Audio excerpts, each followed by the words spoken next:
Right, good evening, everyone. Welcome to tonight's, we are extraordinary meeting of the Community and Corporate Overview and Scrutiny Committee. Just to remind everyone a bit of housekeeping first, please ensure that any mobile devices such as Alexa, Google Box and your mobile phones are switched off. If you are not speaking or being asked to speak, please mute your microphone. And this will, if you do not mute your mic, it will be muted for you. To assist people viewing the meeting, could everyone turn off their cameras and only turn them on when speaking? And just to introduce who is in the meeting this evening, we have myself, Councillor Guy Granderson in the chair. We have Councillor Abdul Lloyd. We have Bernie Pitch. We have Callum Wareham. We have Councillor Clive Jones. We have Damon Eames. We have David Allen. We have Graham Evers. We have Councillor Graham Howe. We have Jake M. Jolie Cooper. Councillor John Kaiser, Martin Sloan, Councillor Michael Furniger, Neil Carr, Nicholas Austin, Councillor Paul Fishwick, and Shirley Boynt, who I can currently see on my screen. And I apologise if I butchered anyone's name there at all. So after that, we can actually go into the actual agenda part of the meeting. So apologies for absence. I believe Councillor Oliver Whittle has submitted his apologies. Do we have anyone else, Callum? Yeah, so apologies submitted from Councillors Oliver Whittle and Keith Baker, and Pauline Hellier-Simons will be subbing for Keith Baker shortly. Okay. I believe, yes, she sent me a note saying that she was delayed on, I believe it was Personnel Board. So she will join us later. Does anyone have any declarations of interest to declare? I do, Guy. Minor declaration of interest, agenda items 33, 36, or anything to do with the community hub, as my wife volunteered there between April and July this year. Thank you. Okay, thank you. Anyone else? I should probably do the same, Guy, because I volunteered there as well. Yep. Okay. Hello, Guy. Abdul, yep. Yeah, I should do the same because I have volunteered this that time as well in Community Hub. Thank you. I think we're all doing our own little things to support everything whilst everything was going on. Whereas me, I was busy making face masks for the NHS. Okay. Anyone else? Okay. Does anyone public question time? Was there any public questions submitted, Callum? None received, chat. Okay. Was there any member questions submitted? None received. Okay, now, but believe we were doing a bit of a jiggering around due to members being in different meetings at this time due to the clash. So which item were we taking first again, Callum? Was it 35? I think for the moment, Chair, I think we can go with the proposed order as in the agenda. Okay, that's fine then. So we can run with that. So it'll be item 32. Just before we start on this, members, this is a very busy meeting tonight. We are going to try and keep it to time schedule. So we will. If there are additional questions that need to be asked, we may need to submit some more in writing later on. But we've got a very busy meeting, so let's run through this as quickly and as efficiently as possible. So item number 32, Property Investment Group. Who's taking that again? I will, Chairman, if that's okay. I'll introduce this. Go ahead, Graham. So I intend to introduce, then I'll hand over for John Kaiser, who's a member on the group, to say some additional words. And then I think it'll be open to questions. We have Damon here, Damon Eames, who is an expert in this area. He's employed at the council and he supplements his expertise with all sorts of specialist agencies and individuals outside. So we don't do this lightly. We make sure we have the right level of specialism and we tap into a broader specialism outside the council. We also have Bernie Pitch, as I'm sure you'll know, and he manages Damon and Damon's team. So I will field questions once we get to that stage. I'm sure most I'll be channeling to Damon, but we'll see how we go. First of all, I just want to state some key points that either directly come out of the report or important to convey to this audience. First of all, and I guess this will apply to every single report you receive tonight. We have written these reports based on the first wave of COVID-19, and of course you'll see on the news over the last couple of days and the rising numbers. We of course are on the precipice of a more substantial second wave, and of course second waves are already are already taking place in terms of lockdowns in certain authorities, and I'm thankful to say not in Wokingham at this stage. But of course, COVID and the second wave is a consideration in all we do from here on in. Right, what else I want to point out is that despite all the huge disruption created by the first wave, I think I would really like to stress the fact that the due diligence undertaken by Damon and his team within the policy has meant that we have 75% of our passing rent at £4.6 million, so a total £3.3 million per annum, has been secured against institutional caliber tenants and leases. And these are tenants that are thriving more than struggling in such times. Now, obviously an example would be in supermarkets or what have you. That's clearly a thriving area. So I want to reassure you that. And furthermore, that if you take all of the debt into account around our secure purchases and deduct that from that secured rent, we have positive, which means we cover off all the debt repayment per annum, and then we have additional income over and above to the tune of about 400k just on those secured institutional caliber tenants, which means that's just on those, that's £400,000 that flows back into our accounts and funds our highways, our social workers, etc., etc. In addition, we then have another 1.2 million that fall outside of that terminology, institutional caliber, and we're realizing a significant percentage of that income as well. And the report financial implications shows, I think it's 288k, but actually that's a really cautious figure in terms of potential loss in year, and we expect it to be considerably lower because there's, let's say amber considerations we've put in there rather than just red considerations, red being the rent that we accept that we're not going to realize. So I think that's really important. It's 400k plus maybe another 1.2, but within that mix, maybe there's 200k that we're going to have to accept we can't realize this year. And that's recognizing the most severest lockdown measures that went on between March and June. What I would say is as well that the approach that's been taken by Damon and his team has been validated by external agencies, reputable external agencies. So I'm not for 1 minute saying that Overview and Scrutiny shouldn't be interested in this and seek where we can improve and continue to improve. But the likes of Savills and Bell Williams have looked at our assets, our investments, and our performance, and they've really said it's been a testament to some really careful consideration and planning and due diligence and all that good stuff before we embarked on our investment choices. And in no way would I say it represents councils being fast and loose with council payers' money.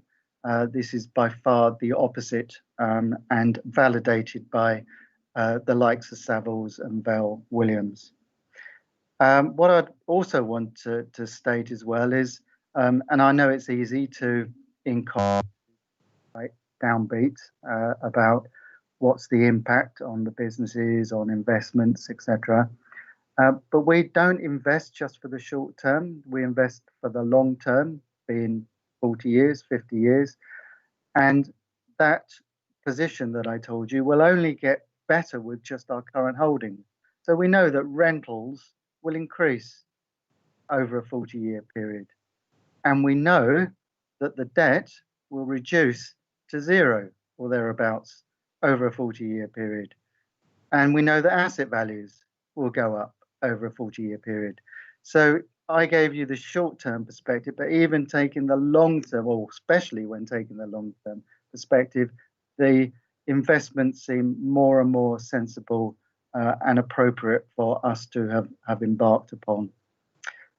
That's all I want to say, other than to stress to all those who will be asking questions, is please remember this is a public meeting. I believe it's recorded and available to see on the internet, and we are dealing with highly commercially sensitive issues, and we can't impede ourselves and disadvantage ourselves by giving things away that would damage future performance. So I just hope you appreciate that. Of course, we might be able to have to pick up such points in a part 2 in a later session or what have you, but I just really need to stress commercial investments are commercially sensitive, and we need to disclose in a very careful way.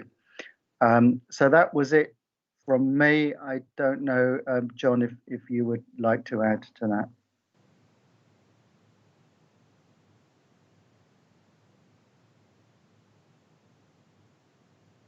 So John Kaiser, do you want to add? Thanks for that's a good summation, Graham. I'd just like to add that the reason that we embarked upon this was, which was about 3 years ago, was that we faced, as a council, were faced with reducing income in real terms. So it was decided that we would do some prudent investment. And when I say prudent, the type of investment we're looking at is the type of investment that you would see in a pension fund. We are not property speculators by any stretch of the imagination. We see it very much for the long haul. We have invested where possible using borrowed funds, both internally and externally, in areas where we think are robust and would stand the test of time.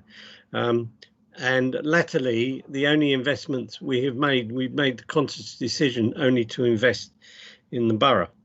And of course, those investments have very much been around supermarkets, which obviously people always need food, and they are, I would suggest, probably one of the more robust industries at the moment. I guess COVID going forward is a question. What do we do? Well, we are where we are, and as Graham said, we're recovering 75% of the rental income currently, and that's unlikely to change, making myself a hostage to fortune, where, as I say, a lot of the investments we have are in the supermarket segment. I expect the world will change. We've had an announcement today about changes to the different rules around what we're going through with COVID at the moment, and you can be pretty sure that no Prime Minister, especially a Conservative Prime Minister, would announce it was going to last for 6 months unless he truly believed it was going to last for 6 months. So I guess that will have to change the way that we view this. One of the interesting aspects of what we do as a council is we do have some housing companies, and those housing companies are really beginning to motor now. And in the event that we feel that commercial investment isn't to our taste at this moment, we will obviously look to invest more in housing. the majority of which will be affordable. I've made a commitment going forward to deliver 1,000 homes in 4 years, making a return of 5%, and we're really on target to do that. And that's all I really got to say. Thank you. Thank you, John. Very enlightening there. I do especially like the fact that some of the values that we're talking about here will basically be maturing, as it were, for the lack of a better description, when I'm in my 70s. So that's good. Does anyone have any questions here? I assume you've all read the report. If so, please put your hand up.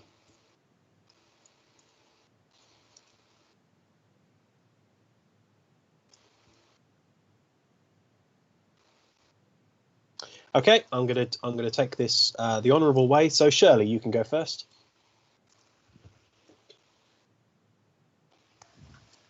Thank you, Chair. Yeah, a question about the regeneration of Wokingham Town Centre. Obviously, there are still empty units, and a lot of the units are smaller retails, smaller independent retails, which was one of the kind of selling points of the whole scheme. How's that impinging on? Is investment that you're getting from that, the rents that are coming in, still managing to cover the interest from the loans just on that specific aspect, or is that something that's a bit commercially sensitive and you can't answer? That's the first part of my question. And the second part is, how many units would have to become vacant, you know, and if we all know that small businesses are more at risk than the larger companies. How many units would have to become vacant before the loan interest on the regeneration was no longer covered by the rental income?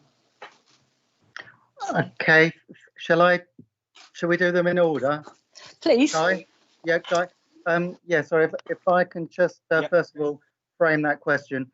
What we're particularly focused on in the paper that Bernie's written is what's called commercial investments, which is the £200 million that's been approved for us to invest in, whether it's houses or properties or what have you, income generating properties.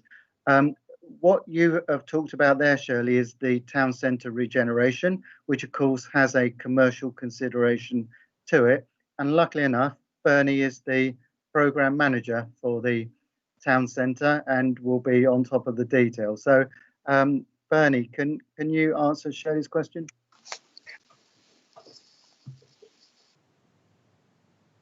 Thank you. Well, I don't have specific figures to hand. I can provide them there afterwards.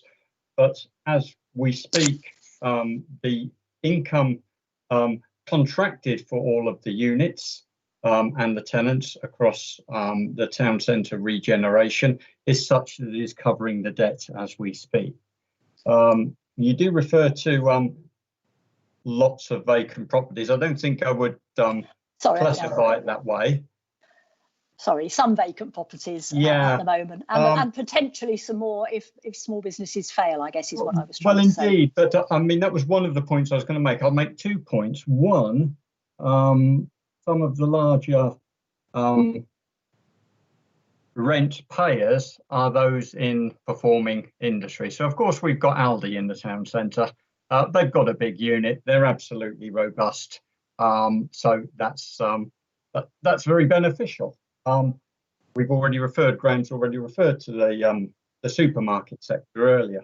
I think the other point I would make is that we talked long and hard about our strategy for letting within the town centre, and we did embark upon a more independent, biased approach to the lettings, as opposed to the larger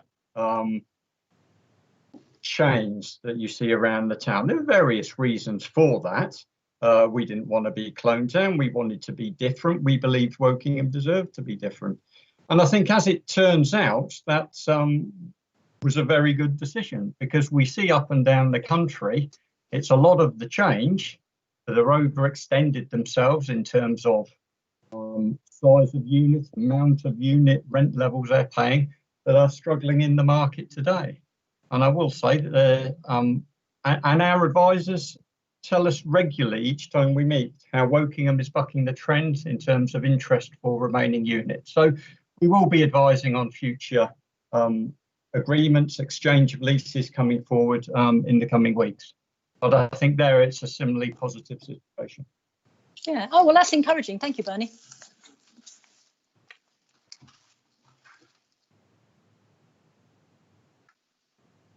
Okay, thank you. Clive. Thank you very much, Guy. I've got quite a few questions, so I'll just answer them until you tell me to be quiet. And Answer them. So you know the answers already. Yeah. Keep it succinct, Clive. We've got a busy one tonight. Yeah. So page number 6, at the bottom of WBC investment strategy, it says commercial property team currently responsible for managing about 8 million of rental income across 3 key portfolios: regeneration, operational, investment. Can you explain those 3 and give us a breakdown of the 8 million across those 3? I guess it's fine. It's probably best, Clive. Do you want to reel them all out? Then I will answer the ones I can and fill the others off appropriately. Well, or you can send the answer to that one to me. Oh, no, okay. No, I suspect Damon has the answer. So let's try. Oh. Damon, would you like to respond? Evening, everybody.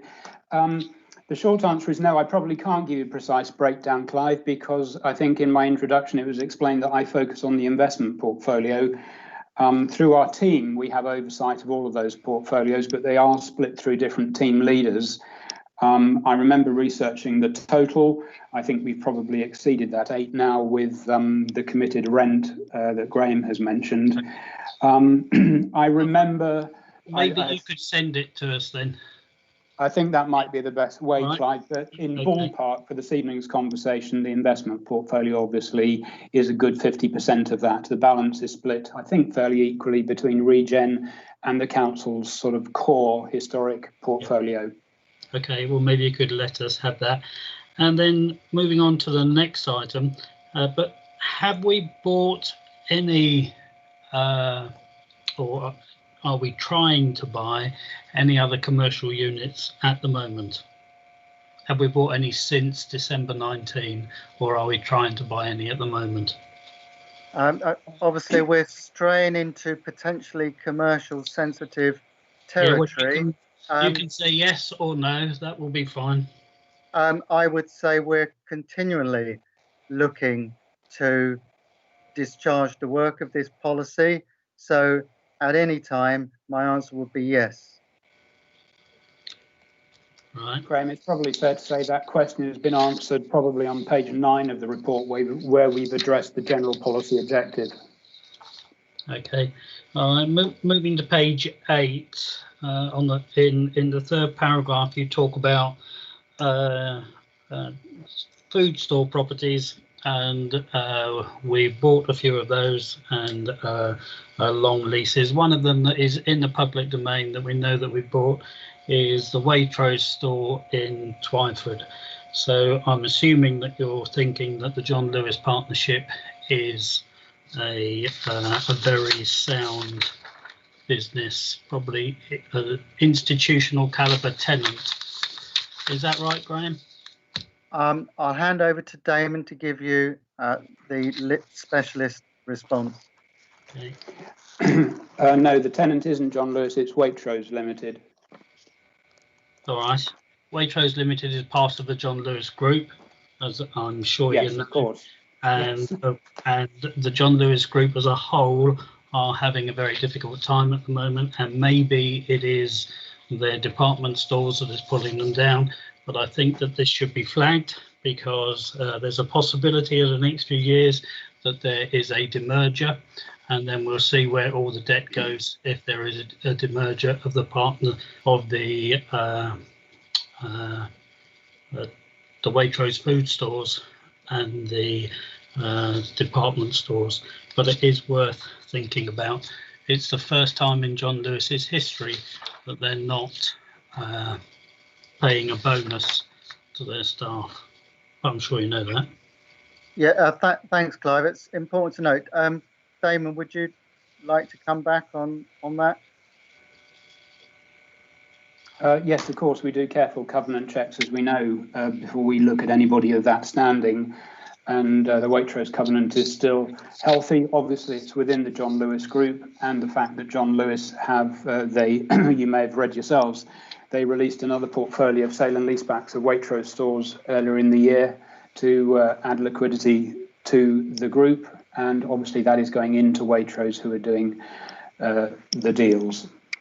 And Waitrose are obviously thriving at the moment, and they are paying their rent to us without any problem. Yep. And then page number 9. So we haven't yet fully invested the first 100 million of the property investment fund, but can you tell me how much we have? Yes, we're about, I think, 85 million committed on that one, Clive. And I think that's the area in the report where we address the point about not being under compulsion to commit further funds in the market if we feel it's uncertain, but there is an underlying sense of purpose around delivering the approved council policy on delivering the investment.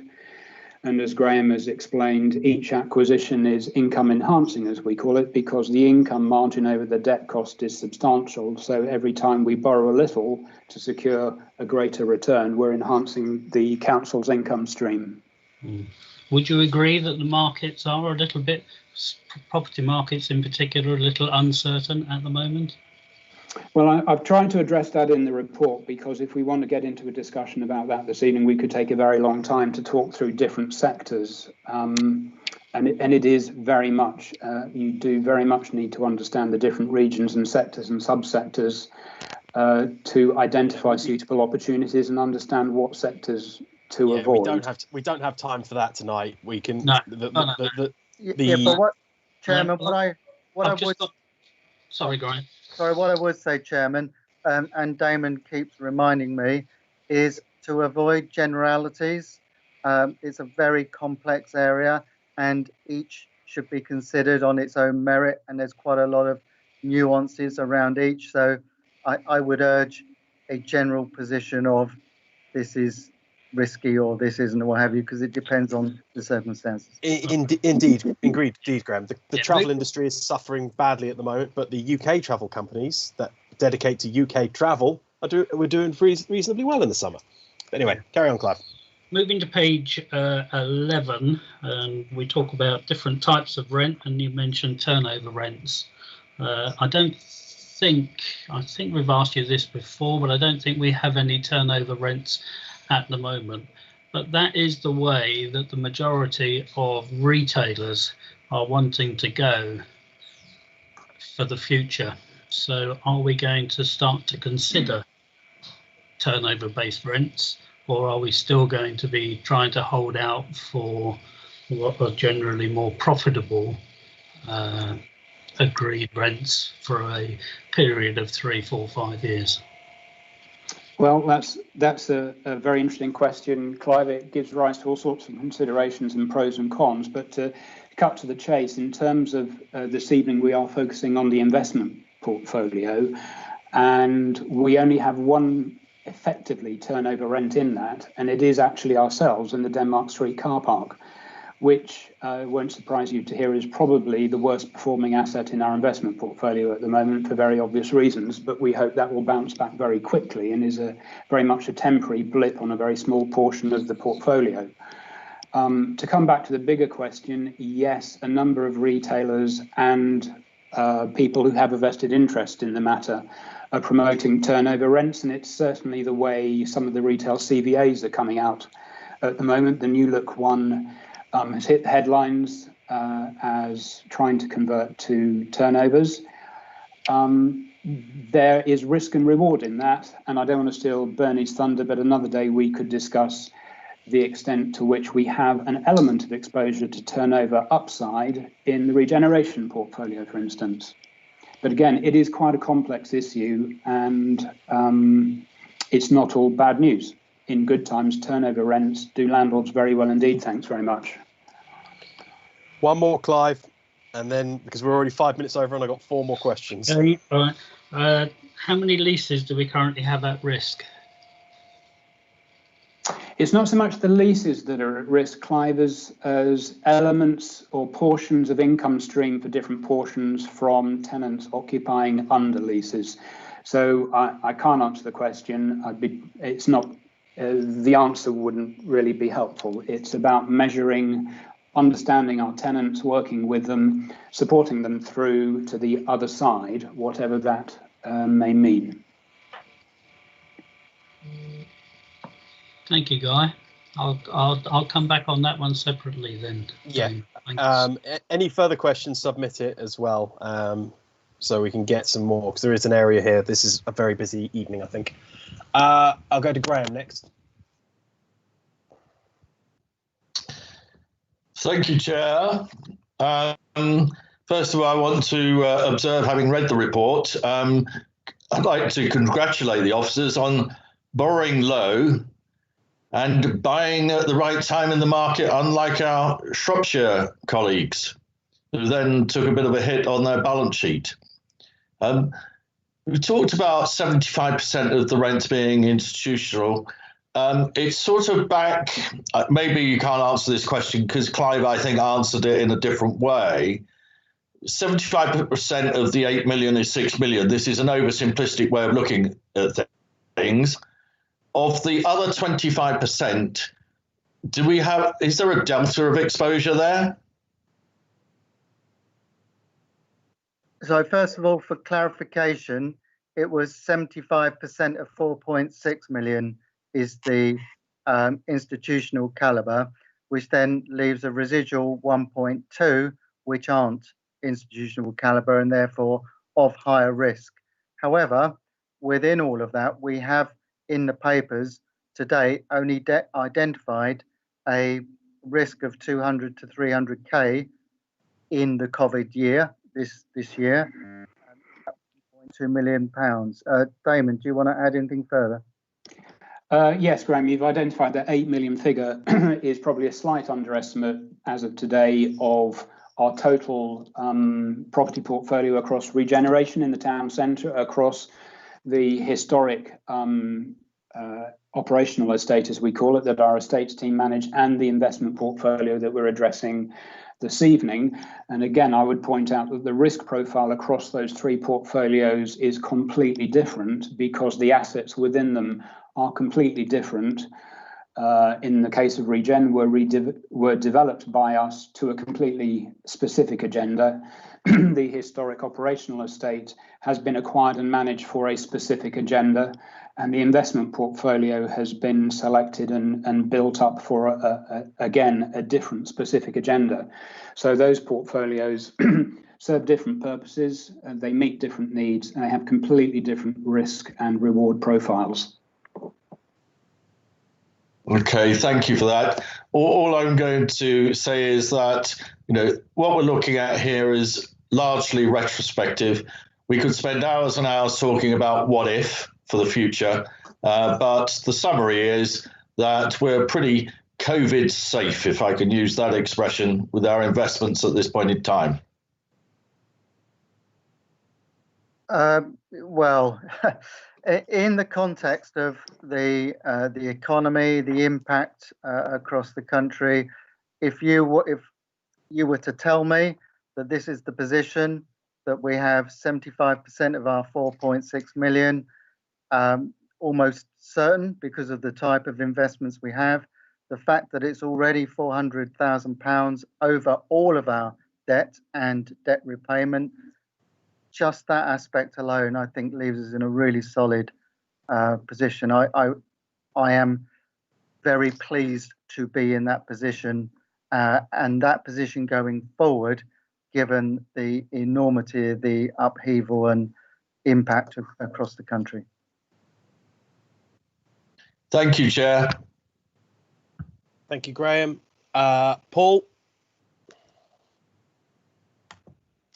Thank you, Chair. To what extent do you think that retail premises will continue to yield rents at pre-COVID levels, given that online shopping has increased by 1/3 during the pandemic and we're now entering a second wave? You might guess, Damon, this is coming your way. Well, again, that's a fascinating question, Paul. Thank you. And I think you need a crystal ball to imagine across a number of the property sectors that have been impacted by COVID, to what extent is it a temporary adjustment? I suspect many of the property trends COVID has enforced will reverse to a greater or lesser extent.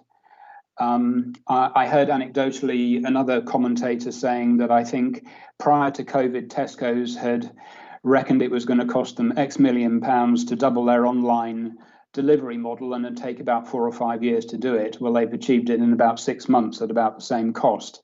Now, is that going to reverse post-COVID? I'm not sure. I think high street retail is of key concern to us all as curators of the town centre and our regeneration investment. And I think the high street still has a life. People still want that physical interaction. There are certain goods and services that you simply cannot choose and enjoy online. So the high street does have a life post-COVID.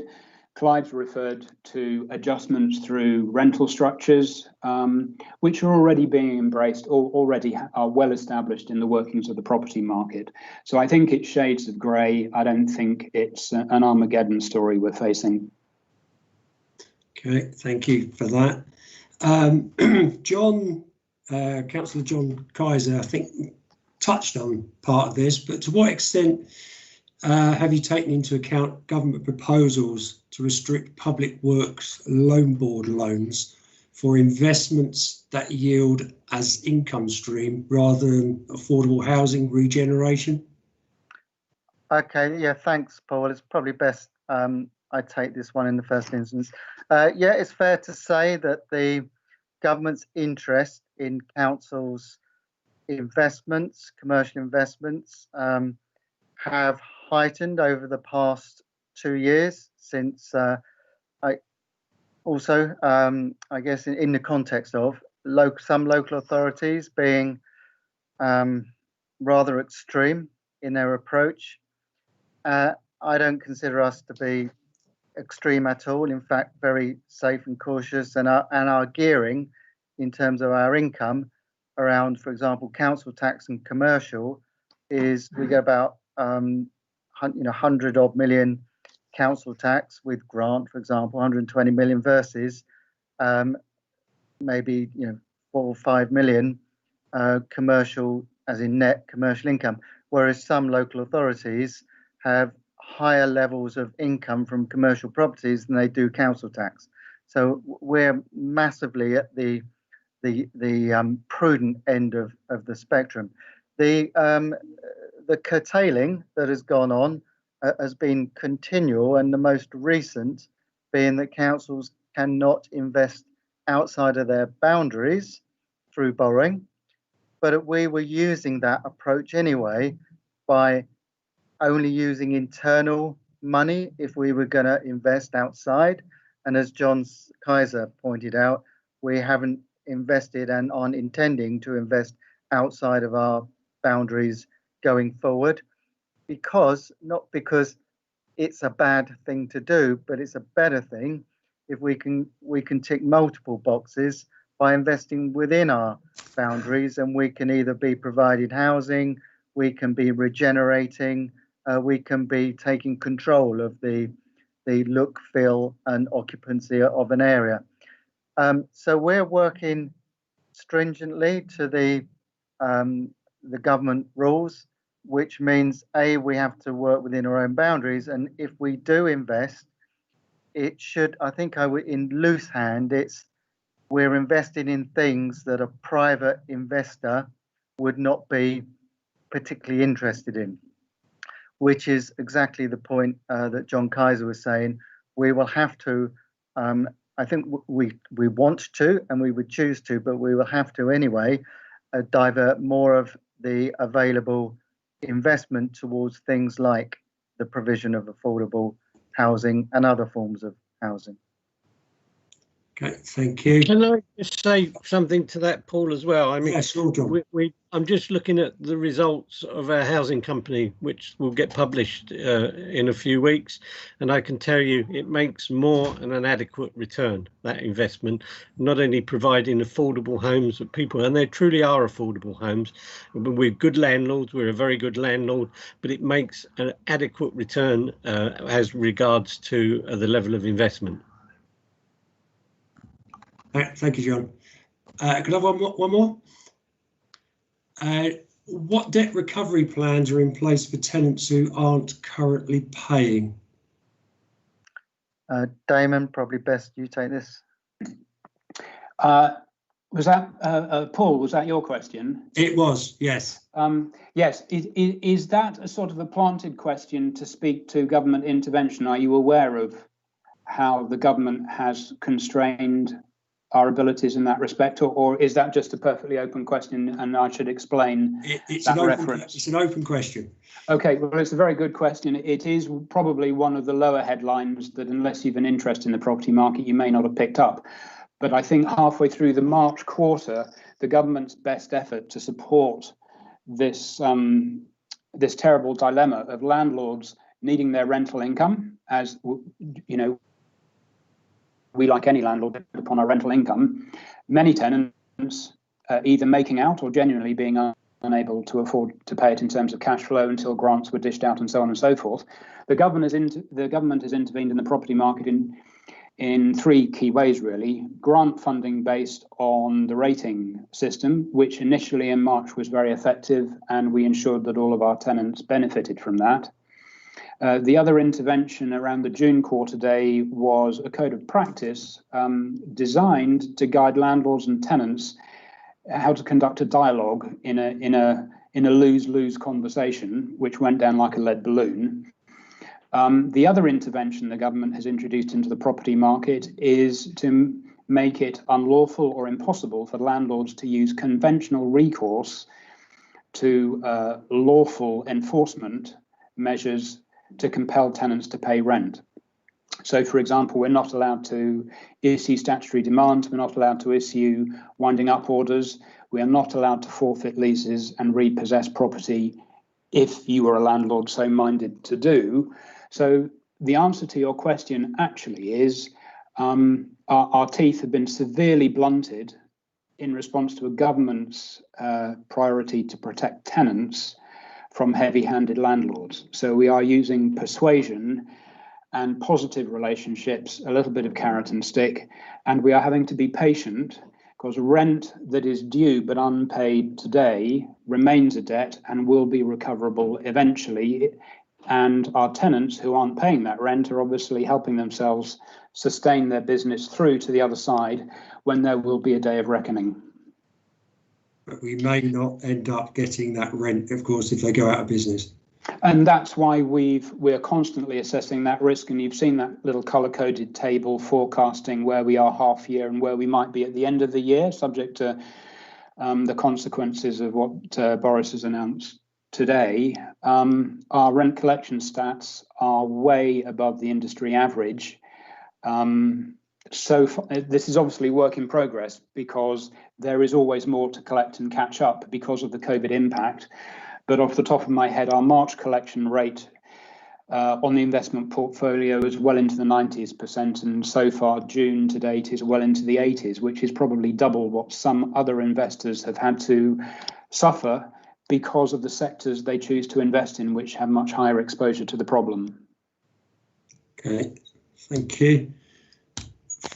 One more, Chair.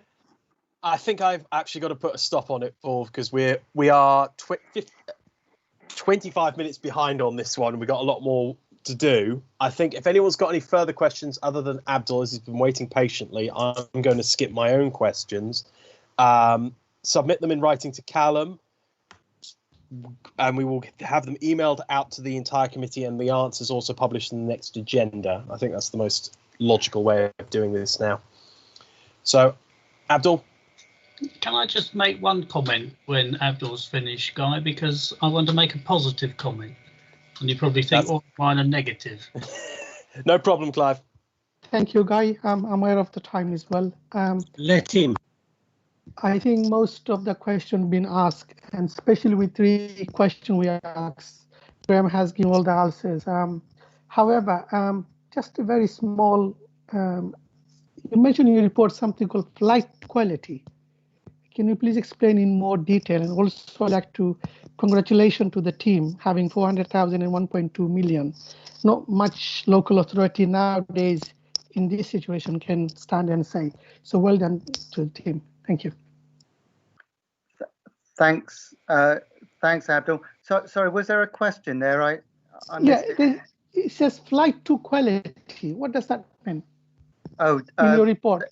Okay, Damon will answer that. Yes, it's just like in any run on the banks, people try and get their hands on gold bullion because it's an infinitely liquid asset, or as close as you can find to one in a complete meltdown. Flight to quality in the property investment market applies equally. So the one during the first half of the year, the actual turnover in the investment market has stalled very significantly for obvious reasons. The 2 sectors that have probably shown a strengthening in value, liquidity and demand, and therefore turnover, are food stores and the logistics market, which just so happens to be where the core of our investment is built at the moment. So in that respect, our portfolio possibly has benefited to an extent from the crisis in underpinning the value and demand for the sort of assets we've put most of our money into. Thank you, Damon. I've got one more small question again. Regarding any interest we are paying, is there going to be any possible changing if the government decide to overcome any, in financial aspect of it? The Chancellor decided to change. Is that going to affect us anyway? Because Boris has just relaxed the, commercial tenants rent. So I'm a bit concerned about. Okay, I'd probably if I think it's the interest you were saying there. Yeah, that's definitely one risk to look out for. And I don't know if you're aware, but the Public Works Loan Board, which supplies local authority with the funds to invest, increased their rates by 1% overnight. And actually we didn't enjoy much of the lower rates. So our returns are based on a relatively higher level of lending. I think if anything, the rates will come down, to be honest. I think that's going to be one positive side, is that the interest rates will come down.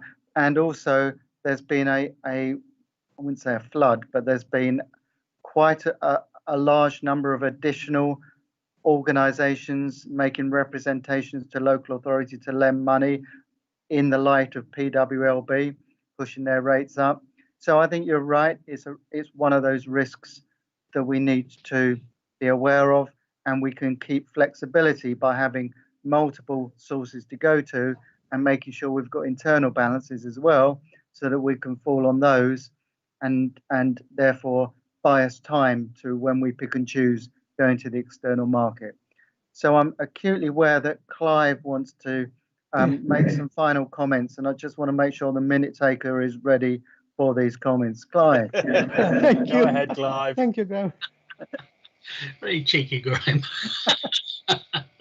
Yeah, so I think it is really good if you read through page 12 that we are working with our tenants to help them through what is a very, very difficult period now, and is going to get, I think, a much more tougher period. So the fact that we're working with them on deferred rents and maybe rent holidays as well is really good. And Damon mentioned that in March, when most of the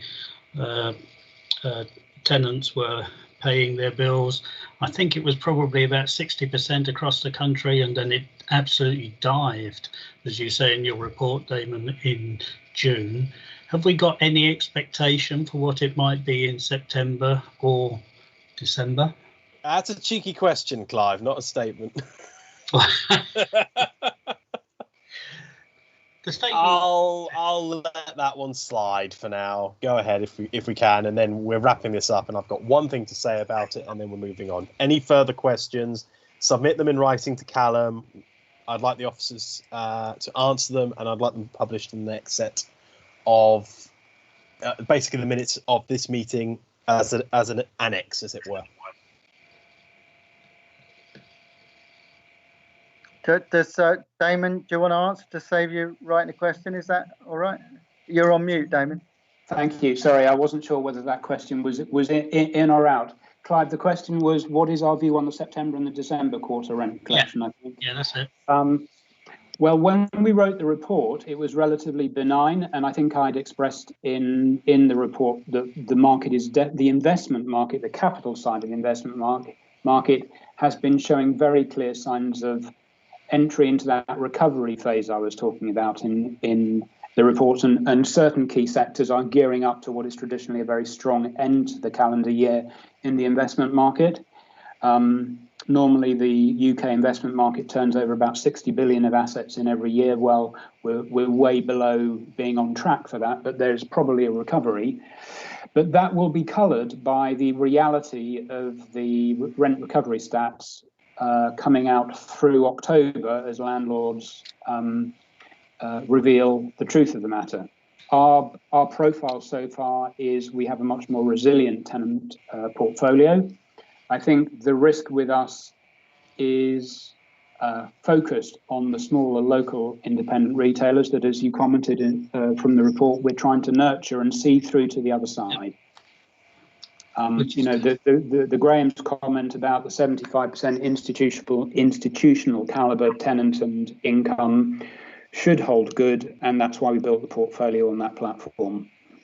And I would just say to Clive, just like people, businesses that are struggling, say people struggling with council tax, business rates or paying rents, that whole thing's true. We have to try to help those that are really struggling, but those who are genuinely struggling, rather than maybe using it as an opportunity to get some financial. Which is exactly the way it should be done. Yeah. Okay. Thank you, Guy. No worries. Thank you, everyone. Right, we're going to. So, as mentioned before, any further questions, submit them to Callum. He'll send them out, and we'll have the additional answers as an annex to the minutes for everyone at the next meeting. Okay. My only comment is congratulations on making what is perhaps the most consistent and easily read report I have seen in a very long time, with very little jargon and acronyms, which is a miracle, in my personal opinion. It seems my war against acronyms is finally beginning to take shape. Okay, we'll move on to agenda item 33 here, which is the COVID response staff redeployment. Who's taking this one again?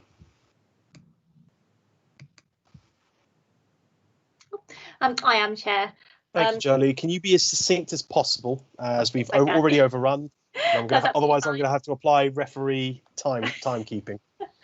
That's absolutely fine. For those of you that don't know me, my name is Joelle Cooper, and I'm part of the Human Resources team and led the staff redeployment programme through the period of response to COVID-19. You would have already seen in the report the headline figures. I have got a few slides that I was hoping to share with you. I am going to be very succinct. Slides will help me make that choice. So if I just share my screen. Go ahead. Just if you could let me know if you can see it, because sometimes it chooses not to work. We are currently waiting for things to think. Okay. I'm just wondering if it's... If other members see it before I do, please shout. Is it shared? Nope, nothing. Nothing? In that case, I can just talk you through it. That's absolutely Let's go ahead. Everyone should have it on there. Oh, wait. There it is.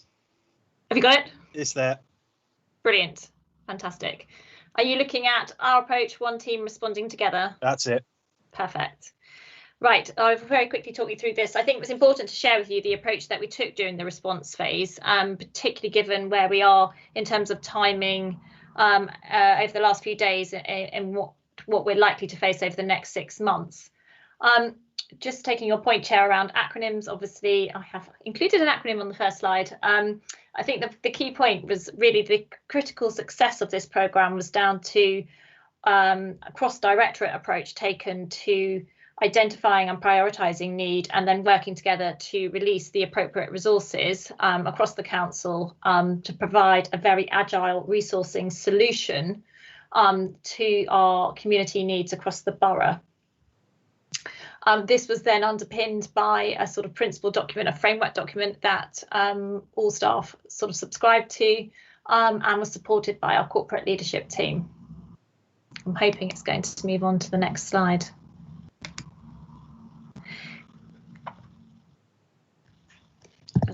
It will catch up. It will catch up eventually. The programme was very much scoped around who do we need, what do we need, and where do we need to redeploy them. So as I said before, the key was working together.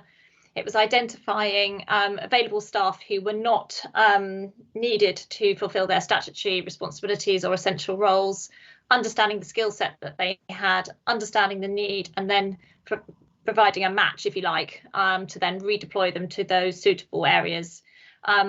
Where we identified that there was a particular skills gap, we then supported staff with the appropriate training. So, for example, staff who were redeployed to support the door-to-door welfare calls for our residents who hadn't undertaken lone working before was supported by the lone working training, obviously before they were redeployed. All staff who were part of the redeployment programme who were equipped with the appropriate resources, laptop, phone, etc., etc. I don't know whether this is caught up, but I have a rather whizzy slide in terms of the impact that we made across the community. The report, as you would have seen, referred to that at the peak of redeployment, we had 107 staff redeployed across various areas. We had a large cohort supporting the community hub, which I know several of the councillors have referenced this evening.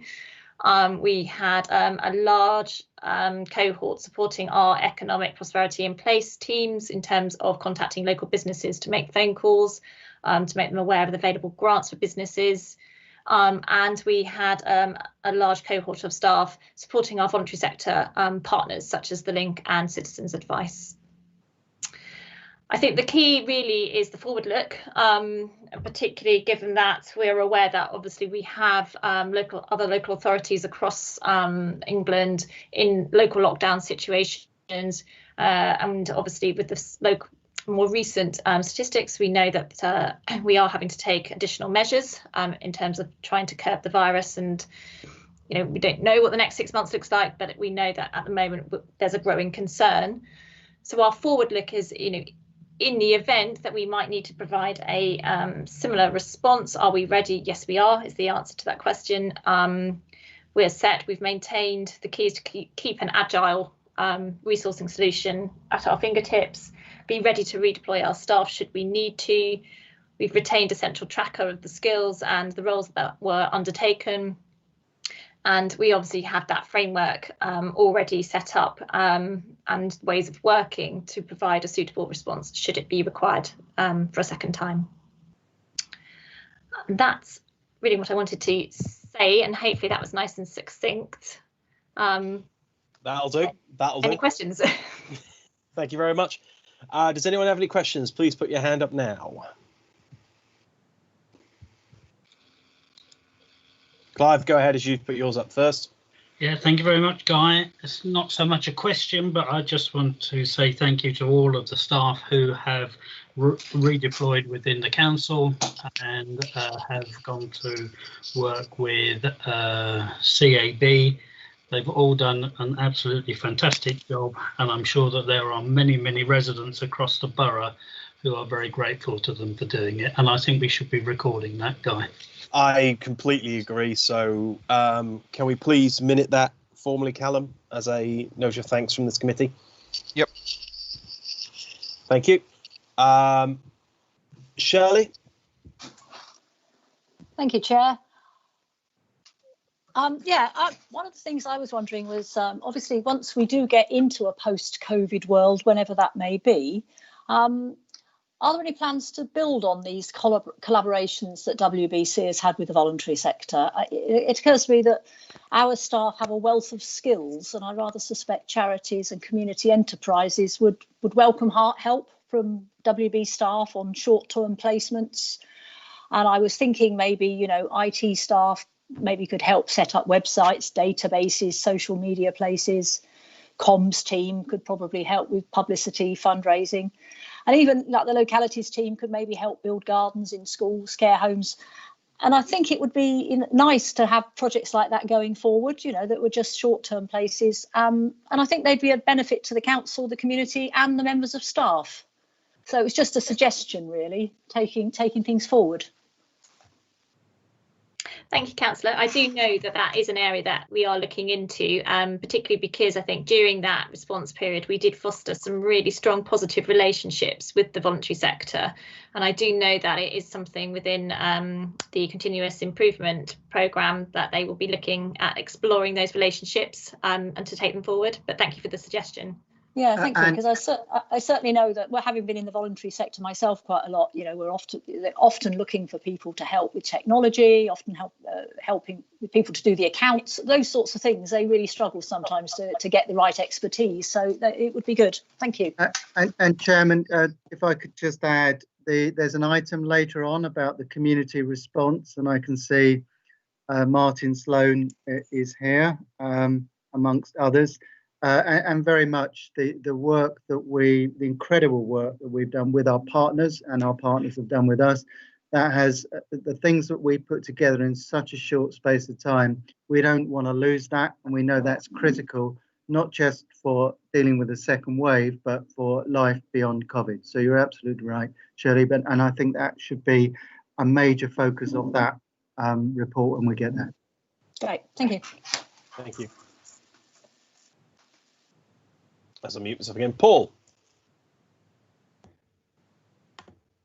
Thank you, Chair. And thank you for the presentation. You've actually answered several of my questions, but I do have one remaining one, which with the second wave of the pandemic now upon us, are there still council staff redeployed that may not return for a while?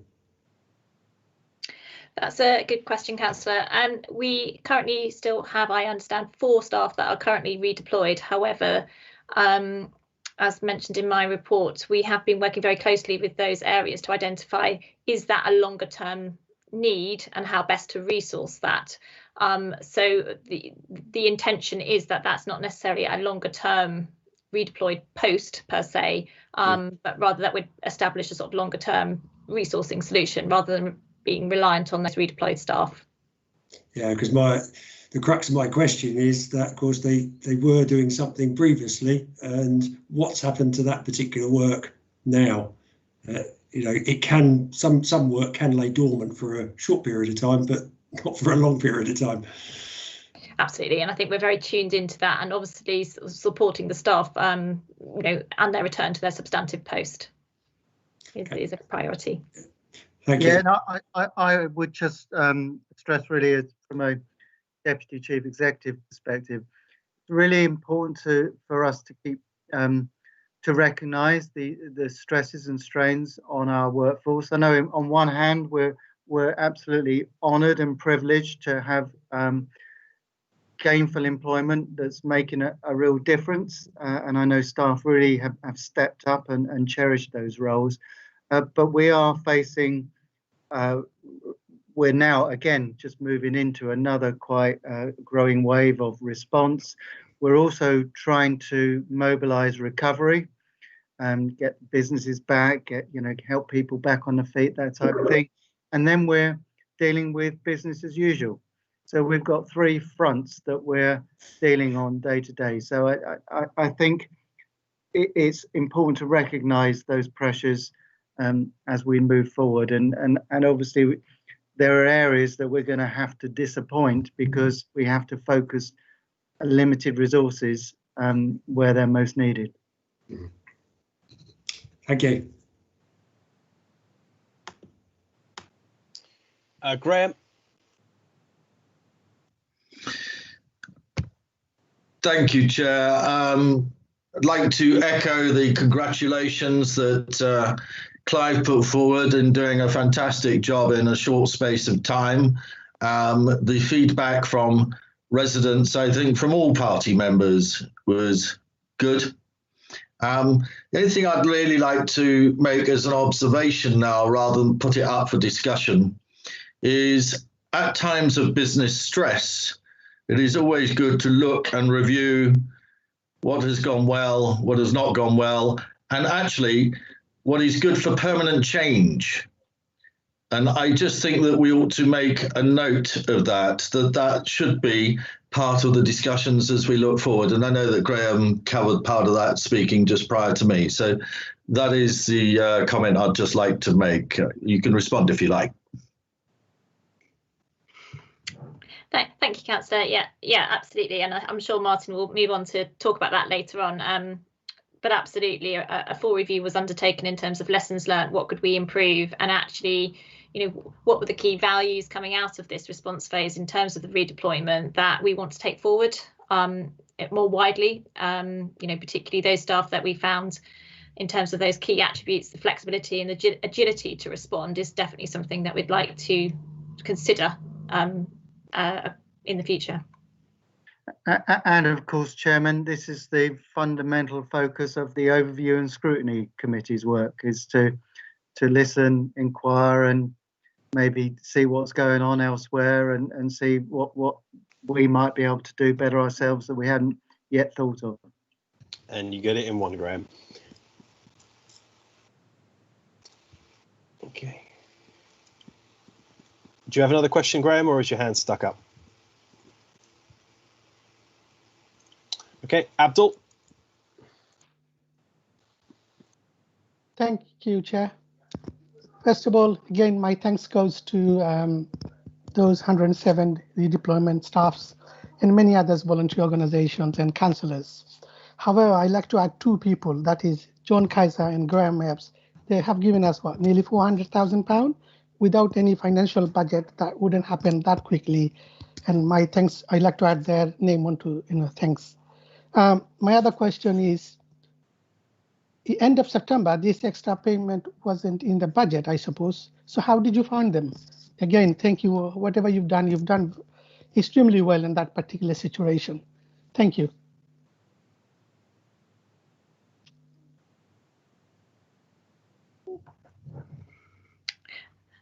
Thank you, Councillor.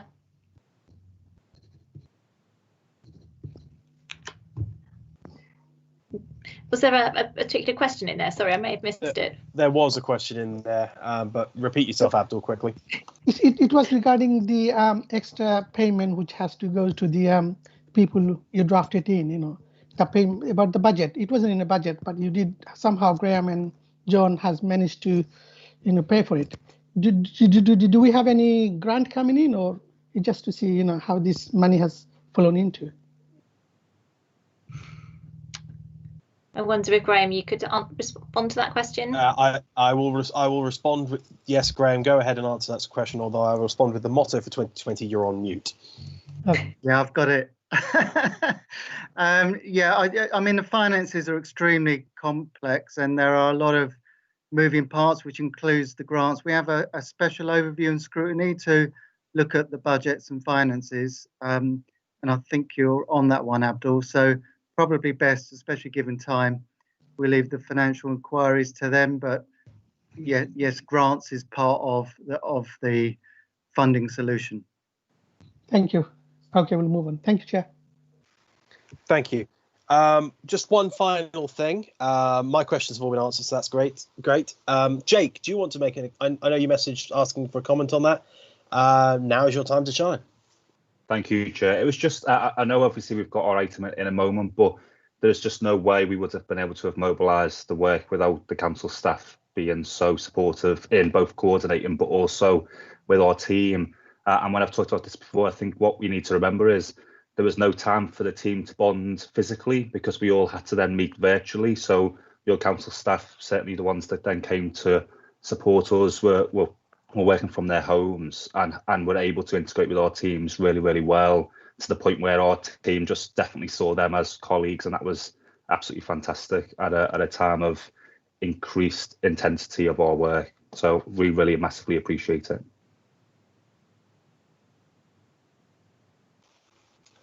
Thanks for that, Jake. And I think that is an echo of everything that is doing it. And yeah, I think it is very important. And I think that sums it up in a nutshell. Do you have anything to add?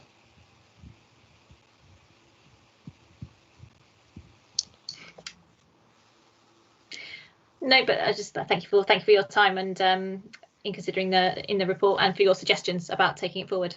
Thank you.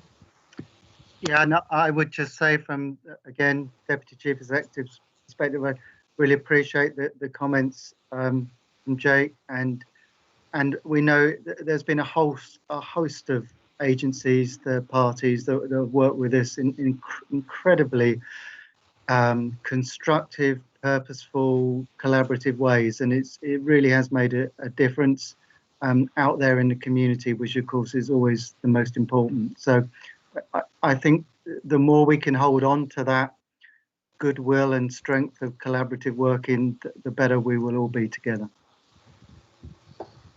I completely agree. Okay. Thank you for this report. I think it's been very, very useful and enlightening. And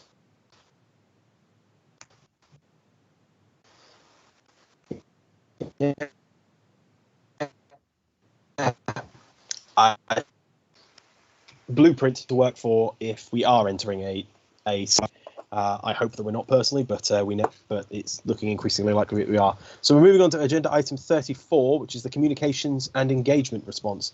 Who's taking this one? That would be me, Chair, Dave Allen. Go ahead, Dave. Over to you. Evening, again, please be succinct. Yes, I will be. I think everything's really summarised in the report in terms of a backward look about what we've done in terms of the communications.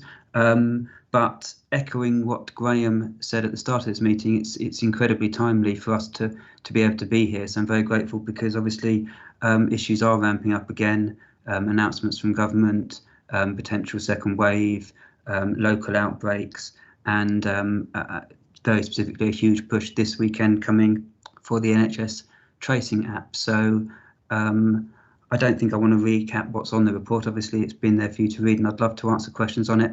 But really, it's a great opportunity for me to be hearing comments, getting feedback, so as we can plan for what's going to be coming to hit us in the next 3 or 4 months. So if there are any questions specifically on the report, that would be fantastic to hear. Thank you, Dave. Members, hands up, please. Shirley, go ahead. If you put your hands up, I will go as everyone else's hands here. Thank you, Chair. Yeah, thank you for the report. That was a really interesting report. I would just like to a couple of questions, or a couple of points really, regarding the printed flyer distribution. And I think we probably all know that in parts that was a little bit haphazard, because obviously it was difficult to do it through the Royal Mail and various things. I do know that at an early stage the political parties offered to distribute it, and that at one point was going to be taken up, and then it was discounted and a different route was sought. And I think it might be worth bearing in mind that the political parties do have their own distribution networks, and which works really well when there's an election on and so on and so forth, and pretty much have every road covered in the borough. So, as a future thing, I would just say please don't discount that, because it was something that people were keen to do, and would have, the political parties could have worked together on that. So it's just an observation, really. And the second thing is more of a question. The weekly advertisement in the local paper, from the Press Association's figures, local newspaper circulation during the pandemic was down, or during lockdown was down by 15 to 20%. And it occurs to me that a lot of the people who take a local paper pick it up when they go shopping, and if they weren't going out because they were elderly or shielding, then they weren't picking up their local paper. And I kind of wondered if you'd had any feedback on how effective that weekly advertising was, and whether it was good value for money. Okay, yeah, thanks for those. I think you're absolutely right on the political parties. We did hope to use those for the distribution, and we had a few issues in terms of the consistency of coverage across the borough. I think I might question whether every street could be covered in that respect. And what we wanted to do in a quick, in a very short space of time with that leaflet was get it as far and wide as we possibly could. So we did use, some political parties were distributing it, some town and parish councils were distributing it, pardon me, and we did also pay for a distribution service. If we had time and did it again, I'd use Royal Mail, if I'm honest, because that's a more consistent coverage. But I do appreciate that there are volunteers out there that we could tap into it when we need that in that short period of time. So thank you for that. On the advert in the local paper, we haven't analysed the results back from that, and I think we'd probably find it a little bit difficult to do short of a survey that, well, we have had a survey that's asked people where they got their information from, and local papers don't feature particularly highly in that, but they do reach a demographic, or we believe they reach a demographic that we miss on social media. So there are those people who will say, we don't get Facebook, we don't look at your Twitter, but we do pick up the working paper. So it's another base covered. I'd also say that the local paper repeats what is put in it in the printed edition on its online edition, which actually has a far greater reach than those people that pick up by the local paper. So there's a bigger reach to it than just the printed editions. Yeah, but as I say, I do think that the demographic who tend to read the local paper are largely people who aren't on social media, and so then they're more likely, I think, to be the elderly and perhaps the more vulnerable people who weren't going out and getting the paper. So I don't know. It is difficult to measure, but again, it was just more of an observation. No, and I appreciate it. Yeah, it's something for us to keep in mind, certainly. Thank you. Yeah, thank you.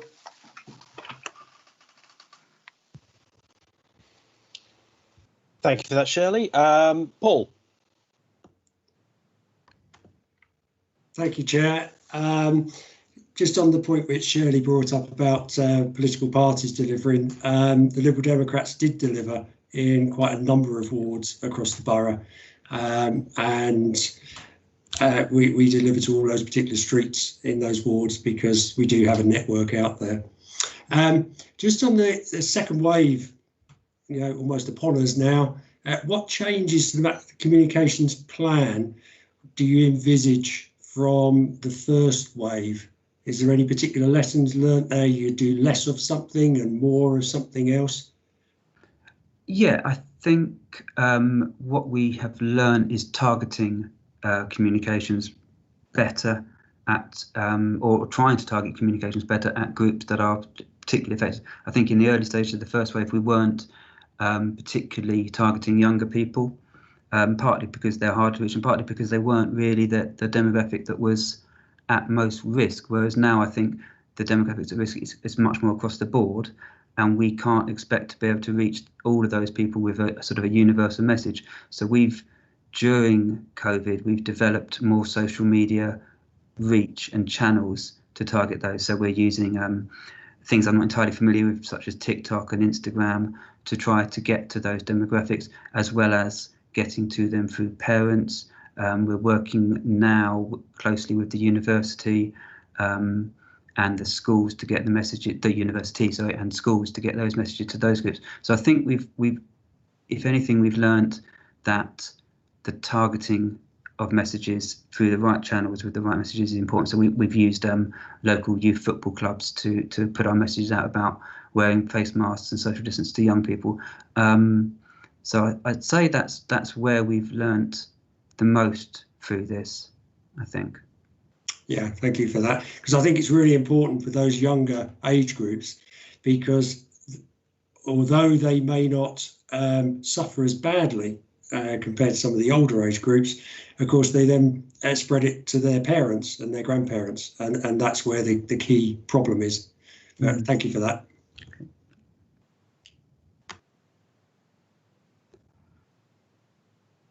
Clive.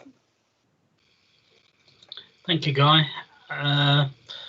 John Horsell and John Kaiser spent a lot of time briefing the other party leaders, certainly through the latter part of February, March, April, May, and I think we also went into June.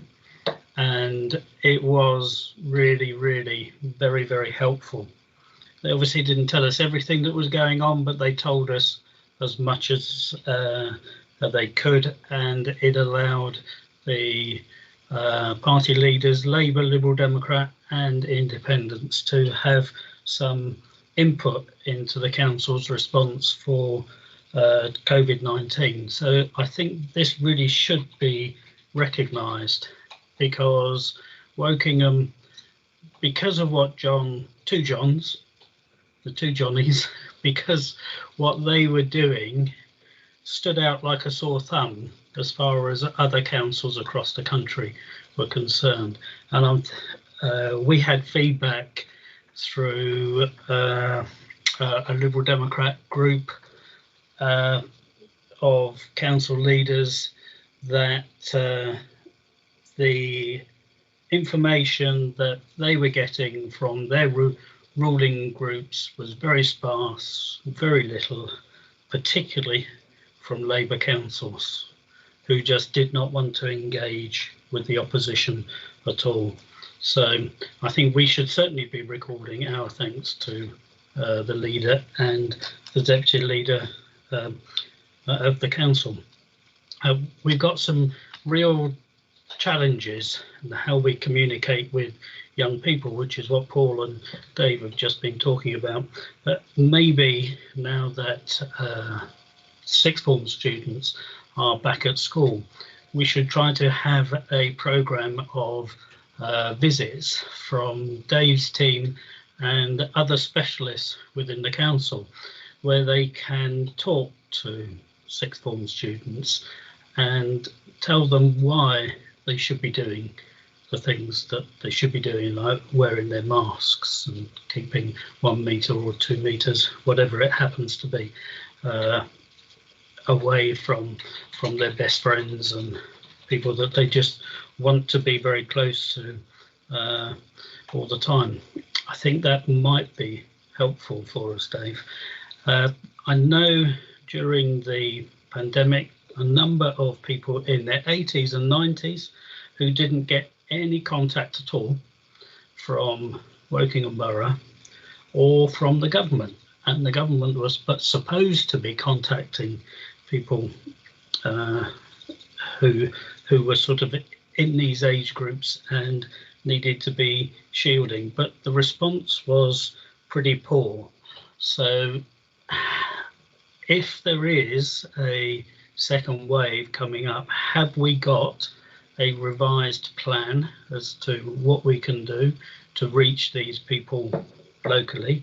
And also, what have we got a revised plan to reach community groups, BAME groups, vulnerable people? Have we got an improved plan that is an improvement on what we did a few months ago, to start again sometime probably in October? Just before you answer that, sorry, Dave. Yeah, sorry, guys. Yeah, sorry, Clive. I'm just going to come in there as well. Within what you're saying there, Clive raises a very good point. However, has any research been done in regards to basically effectively friends, family and neighbours of especially the 80 to 90 cohort that were engaged by their younger friends, family and neighbours again? Because in many cases that I've experienced, because I was doing it myself, I was going out to friends and some of my elderly relatives and basically keeping an eye on that way rather than relying on central and local government from that aspect, simply because it was much more convenient and more comforting from that angle. So has any research been done into that? Because I can think of about 5 off the, well, I know of 5, well, sadly 4 now, off the top of my head that I was engaged with. Okay, I'll take those sort of one at a time. I think the suggestion of an improved communications to BAME and community groups, I think we had quite a good method for getting to those groups anyway, which was very much direct contact through the people that we work with all the time. I think we will be looking at improved printed communication potentially for those groups, including translation services. So I think that we can improve in that sense.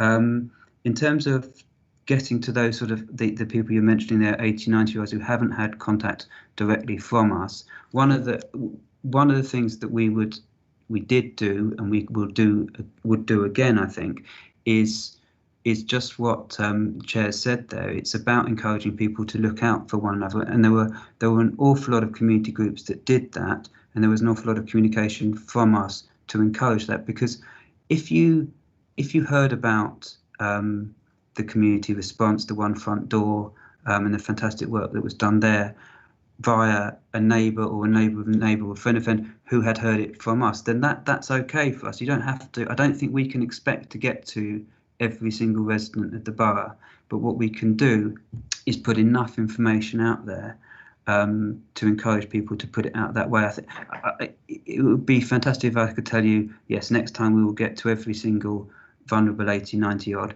but it would be misleading you. I think we have to rely on the fact that communities can be encouraged and supported to help themselves, but they do have to be able to do that. So in terms of improvement, I think we have developed better targeting messages, and I think we would be immediately in a better position to contact those community groups and BAME groups because we've already built up the contacts with them from the first phase. But I'm not sure that there are groups out there that we're not aware of and in contact with already. And I see Martin's hand up, and obviously he's very involved in that side of things. So perhaps I'll hand over to Martin on that. Over to you, Martin. Okay, thank you, Chairman. I was really just going to say, there's been a lot of work done in the NHS around and targeting and identifying the clinically extremely vulnerable. So we actually have a list now of about 4,500 of our residents who are extremely clinically vulnerable. And our intention then is, as soon as we need to, we then proactively phone them. So that, and we did that during wave 1 as well, as all the comms that Dave sent out. But we actually will be proactively contacting many of the most vulnerable to COVID as soon as the sort of wave 2 kicks off. So I just thought I'd say that is in training, and we're getting organised for doing that.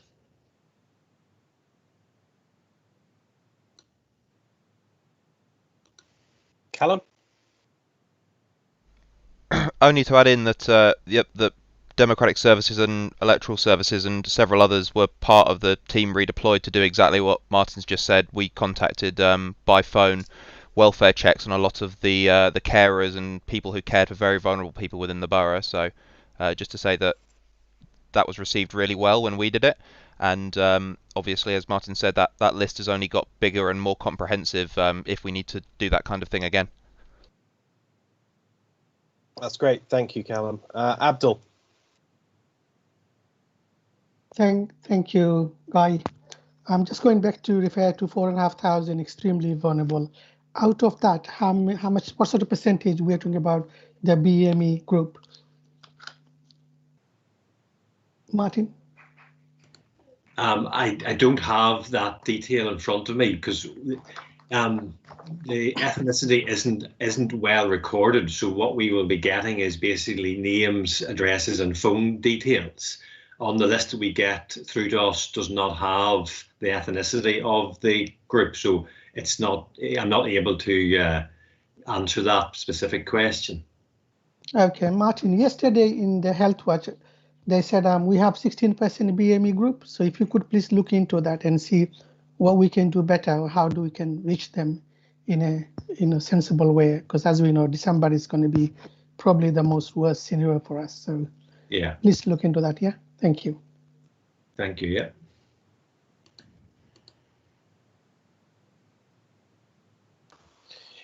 Okay. Thank you very much for this, Dave. I think it's another good, well-written report as my pen goes flying. I think this communication strategy, although there was some kinks, worked very well, and I think this is coming out in the report. And I think the lessons that could have been learned have already been learned in this. So I think we're in a much better place if we need to go down this route again, which is very positive. So I'm content to move on to item number 35, which is the community safety response. Who's taking this again? Yeah, I am, Guy, Chairman. Thank you, Michael. And Nick as well. No doubt Nick will want to kick off, and I'll follow on from Nick. Thank you. So go ahead, Nick. Okay, thank you, Chair. Nick Austin, Assistant Director for Customer and Localities. I'll keep it brief because the majority is in the report. What I would say is obviously that we try to report to you community safety in the widest possible sense. So the report is an amalgamation of information from a number of different teams. As you can see from the data, generally during lockdown, we saw an overall reduction in crime as more people were at home, with things like burglary reducing and those sort of things. As lockdown has reduced, those things have come up. Some of our violent crime still stays high. I think there's a certain extent that has changed from predominantly being perhaps associated with licensed premises and that other sort of things to be more sort of neighbour type disputes, more localised, that the police have had to respond to. What I'd also say is, as with any crisis, it brings out the best in terms of the response from the community and the great work that's been done. At the same time, people take advantage, and we've seen a lot of activity with scammers and doorstep type fraud that you've seen, and as well as an increase in antisocial behaviour caused as well by long periods of warm weather, which we do experience somewhat during the summer, but also exacerbated by lockdown. And I think to a certain extent, people's reduced tolerance or having to live in close proximity with each other. We haven't seen in the borough the sort of levels of poor behaviour that we've seen in some of the beach resorts, but clearly we've had some destination locations, and there have been groups accumulating in some of our parks. The police obviously have to prioritise their response to those according to the level of crime. And while some of these things are extremely upsetting and disturbing for residents, they don't do as well as our neighbourhood policing teams had to, in terms of backfill other sort of police vacancies and leave and rotational that were caused by COVID. In terms of that, I think some lessons for the future that we've put in the end, we've tried to take a reactive and responsive approach to any issues that have arisen. We have a weekly multi-agency tasking group meeting with the police where we look with problem sites. We've had actively the council's gold group where issues live reporting and a risk assessment where we've changed approach to some of the issues that we've seen about how our parks have been used and applying the social distancing regulations and needs as those. And I think that's worked. I do think some of the feedback that we've had from the hot weather we can feed into making sure we're better prepared in terms of responding to some of these antisocial behaviour issues for next summer going forward. But as other colleagues have said, we're gearing up to see what second wave brings for us in terms of that going forward. That's all I had by way of an introduction, Chair. I don't know if there's anything else you'd like to add, Michael, or I'm quite happy to take any questions. Yeah, I just got a couple of things to add, if that's okay with you, Chairman. Firstly, I'd like to express my thanks to all the officers and staff during this time, because it's been particularly difficult for everybody, and it's some new and unexpected challenges arose from it as well. Just touching on the crime figures, they're kind of really interesting in that some have gone down, some have gone up, but just really highlight, I think maybe the domestic abuse one, which is particularly upsetting for the people involved as well. But kind of going on with the previous item about communication, in that communications were sent out on various different platforms about how the victims, who they need to contact, how they should contact them, which I think is obviously a positive. So we are learning as we're going along, and there will be a dedicated domestic abuse post to be actually taken up as well. So that that should hopefully have some positives from that, I hope, and maybe not so well used. Just one final thing, and obviously it's really what the Prime Minister was talking today, and we had the premises of the pubs and the clubs and restaurants reopening, and obviously that's going to be a huge impact from Thursday with a 10 o'clock curfew and a table service. So it'd be interesting to see how that's all responded to, because it's all new to all of us. So that'll be quite a demanding task, I think, as well, and people to get used to it as well. So I think we all have to be in it together, but it's going to be a very, very tough time for all of us. But again, I think it's a very, very good report. And like Nick, if there are any questions, I will try and answer them if I can. Thank you. Thank you, Michael. I just have, before I go to Pauline, as she's put her hand up, I just want a clarification because I can never remember the difference. What is the difference between a domestic abuse recorded incident and domestic abuse non-recorded incident? So, Chair, obviously one of the things is if the police attend an incident and there's any mention of domestic so it's police attendance. They now proactively make sure that is recorded. One of the things historically from domestic abuse victims is that the police would turn up and leave and go away. They also have to go through a full risk assessment when they're there, and if there is enough to arrest someone, they will arrest someone. So in some of these things that we're seeing it's like the hate crime figures. And there is also, apart from it just being real, there is also a big push to make sure that these things are recorded. That's fair enough. It's just wanting for that clarification because it's not clear on what that stands for, but it's police terms. That's fair enough. Pauline. Thank you. There has been a lot of antisocial behaviour and abusive behaviour to residents, and a lot of that's been centred in drinking and drugs, and has been very, very upsetting to a lot of residents. I understand that there's been at least one dispersal order. Can I hear how effective that's been and where it might have been effective? So, Councillor, there's been a number. I mean, just so everyone's clear, for a dispersal order, if the police turn up and they have reason that there is underage drinking or antisocial behaviour going on, they can issue a dispersal order, and the group has to basically disperse and not come back, or they'll be rearrested. I think generally I'm aware of a number, and they're discussed on a weekly basis. That is a reasonably effective means, but sometimes the groups do return and the police don't have the resources to come back and then move them on.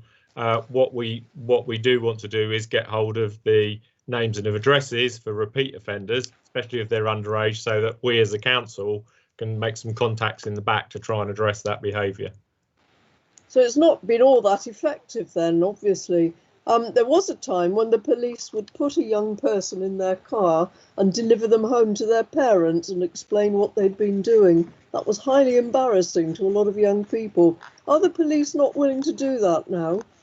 I think, Councillor, it's a question of resources. They have been, in terms of COVID restrictions, you know, they'll use the 3 E's, which is explain, educate, and then enforce as a last resort, especially around the COVID restriction. Certainly, if there's any criminality there, they would expect to take action. But I think, given the levels of resourcing and moving individuals back, that's not as common as it used to be. So it is an ongoing problem then.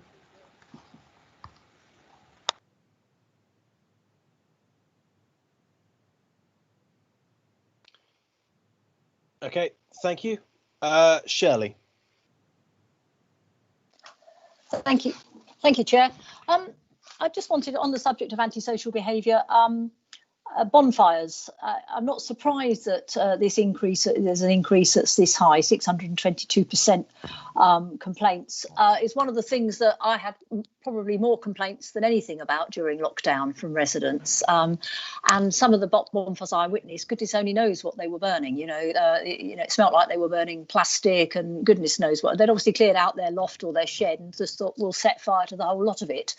And it did occur to me that, we haven't got a lot of power to stop people having bonfires. We're kind of really trying to sort of play on people's goodwill.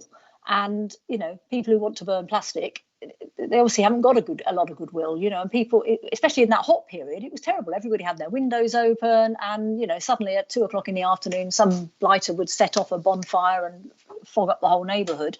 And I just wondered if there is any way that the council could have more power to fine people or try and prevent bonfires. And I know it's difficult. It's difficult to identify where they are, which garden they're in, and so on. But we are a bit helpless in the face of bonfires, I think, is what I'm trying to say in a long-winded way. Well, yeah, so Councillor, you're right in terms of, you know, there's sort of folklore out there that you can't do bonfires, or you can only do them before certain times. And what the law says is you're not allowed to cause a nuisance in terms of a statutory nuisance. The burning of something that would produce black smoke, if you visited it, is something that's highly likely could result in the service of a notice if an environmental health colleague got there. But as you said in the communications that were done with Dave's team, it was just please be considerate of your neighbours. But that essentially is what we're there. There isn't a blanket ban or anything in place. It's just down in terms of that. Certainly commercial premises slightly different, and that is easier to take action. But as I say, in the absence of black smoke or being continuous in nature, it's got to be more of an advisory thing. And that's why the sort of be kind message is consider your neighbours, and just trying to repeat that. But I agree with you. There isn't a blanket thing that we can put across that you can put across the borough. No. It's just a shame, really, that we can't. That there isn't kind of some sort of stick that people might feel a bit threatened by and think, well, better not have my bonfire yet, But there we go. I think there's, Shirley, if I may just say, I think there's two types of bonfire. There's an inconsiderate somebody burning their leaves when your washing's out, but we're seeing more and more commercial toxic bonfires on certain sites around the borough. It's something that we really are going to start dealing with quite harshly. Unfortunately, these people tend to do it at weekends, or they do it in the evenings, or when it's dark. It's part of their business model. So we really are going to get tough on that, and you'll see that over the next few weeks. Yeah, I think that's good. And if we get tough on those people, it might make householders think twice. They might, it might make them worried and think, perhaps I better not have a bonfire. I mean, nobody minds someone burning a few leaves, but when people are burning polystyrene or rubber or goodness knows what else, and you get billowing black smoke coming into your house, it's not funny. I mean, there are fines up to £5,000 that can be enforced on people on second offence, basically. So if somebody is doing it as a business model, rather than taking their rubbish down the tip, we need to get a few of those fines out. Yeah, indeed. Yeah. Thank you, John. So I think, and John is right, I am aware a number of the commercial sites that we know have been causing problems have had notices served on them, and that has shut those ones down. I was answering in terms of response of general domestic. If someone is a repeated offender and then we can prove they're causing a statutory nuisance, they get a notice, it's served. If they don't, as John says, it can be prosecuted and a fine. But sort of an odd bit of burning here or there. And if you're surrounded by a bunch of neighbours and they're doing it at different times, I completely get how annoying it is and the sense of nuisance. But in terms of us just having a blanket time, or you can do this, there isn't a format there. We're quite lucky in that some people think there is some folklore that you can't do things at certain times. So that's good. But generally, there is a general prohibition against producing black smoke, the burning of plastic. Otherwise, it falls down to nuisance legislation. One of the neighbours around here had a problem with their neighbour, and she phoned me and said, oh, they've got a bonfire again and they've left it burning and they've gone out. So I said, have you got a hose pipe? She said, yes. I said, well, put the thing out then. And so she did. And she said, oh, I hadn't thought of that. So yeah, Chairman, can I perhaps add one thing really, I think, to what John Kaiser said about being inconsiderate fires. I mean, like Shirley mentioned about polystyrene. Well, if you do burn that, I think you actually create cyanide gas. So it's not particularly pleasant. It could be downright deadly as well. I think the report highlights as well with COVID and sort of like breathing problems and all the rest of it. I just think we've got to be more community spirited. But some people won't get the message yet, and maybe the enforcement's the only way around it, sadly.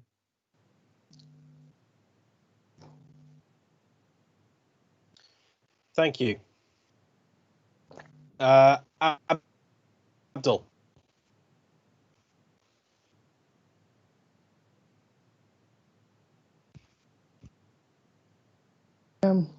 Thank you, Guy. Can you hear me now? Yes. Yeah. My question is related to the Berkshire Women Aid. There seem to be 20 referral.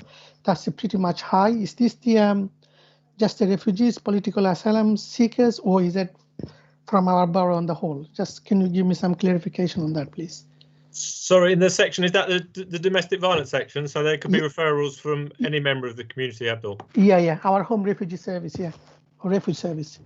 Oh yeah, well, home refuge is for those fleeing domestic violence. So that's where they can get a safe, if someone is leaving, if someone is leaving a home because of domestic violence reasons, it's a place where they can obtain a private accommodation whilst other arrangements are being made. Okay, and what's the percentage of referral from our borough to Berkshire Women Aid in Reading? Sorry, what can you? My question is, when you do referral to Berkshire Women Aid, there has been, as I know, about 70, last year. So Yeah. I'm just a bit concerned about the percentage of number is going so high. What was this behind, or what can be done for that to bring it down? Well, as I say, there's a number of actions that we're taking. We're undertaking a strategic review of our what we're doing around domestic violence. A domestic abuse coordinator post has been established, and we'll be working with all our partners to try and deliver a different model going forward. But what I would say is one of those things was any number is unacceptable. Making sure we get referrals as opposed to this being a private or not reported crime is part of that, is making sure that people feel confident enough to make a referral or to report or to get out of a bad situation and get into the right channels where we can help them.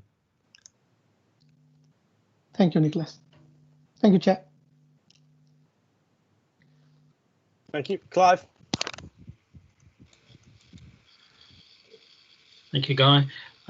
Nick, on page 36, the second paragraph down, at the end of the sentence, you talk about some chronic antisocial behaviour problems. Can you tell us what they were and where they were? What sort of numbers we're looking at? Or is that something you'd rather get back to us in writing? But you'll have to unmute yourself. Apologies. Yeah, I mean, we've certain locations we've had. I don't know, and Big Shot Park is one of those that we've had certain places with gatherings. I know Elmsfield, Howard Palmer, and a number of other locations. I can get you more of a list separately, but it's some of those. I mean, again, it comes a bit back to sort of the bonfire conversation where you've got an acute problem. It's easier in a sense to deal with. In terms of the police can come and take direct action. Where you've got something of a lower level, more sporadic, it's harder to deal with, and especially where residents have already been, sensitised to what's going on, or there's people taking the mick or going out at times between shifts. Then clearly it causes a problem for us. Okay. All right, thanks. And then the next paragraph is about play areas. I just wanted to say I think that WBC handled that really well, and so did the town councils when we were closing the play areas. The signage was good everywhere for both town and Wokingham Borough play areas, and then when it opened, it was all done very well as well. And in between, I think the police did a very good job keeping everything under control and not getting heavy-handed, but then also not being too lax. So I think they should be commended, and our officers for doing a very good job there in very difficult times. On page 37, you talk about illegal encampments, and that we had the temporary site, at Mere Oak. Did we have to clean up after this? I'm assuming that we did. Was it very expensive? So in terms of Mere Oak, in terms of setting up a temporary transit site, obviously we put toilets and running water in there to make sure that they can be used. That had an associated cost with them. Clive, I haven't got the costs right here with me.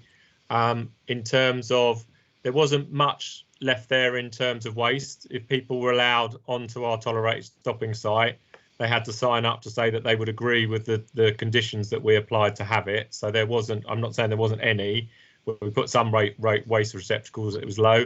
The illegal encampment that we had for a number of period of days, well, there were a number over the borough, and they did incur clean-up costs in terms of not just rubbish, but obviously human faeces and that sort of thing that's left behind. And that's one of the things that we gather in terms of making sure that we've got enough evidence to ensure that they're moved on or they can't come back. Well, sounds like you dealt with Mere Oak very well, so well done. My last question is, well, not really a question. Page 38, at the top we talk about trading standards and the fact that we've undertaken an operation to contact 60 odd businesses who have offered to collect waste. I think we've all seen them. Some of us have had them through our doors, and I think the job that you and your team are doing to reduce the amount of fly tipping is really, really good. I've been on your working party, and I think you should all be commended for an excellent job there. Thank you, Clive. I appreciate that, and I'll refer it back to the team. I mean, as I say, and you know, with residents and with members, eyes and ears, if you're seeing telephone numbers or flyers advertised, please take a picture and send it through to us, because we've got a working group, and you know, any information we get that helps us fill in an intelligence gaps allows us to take action. So I appreciate that. Thank you. Thanks.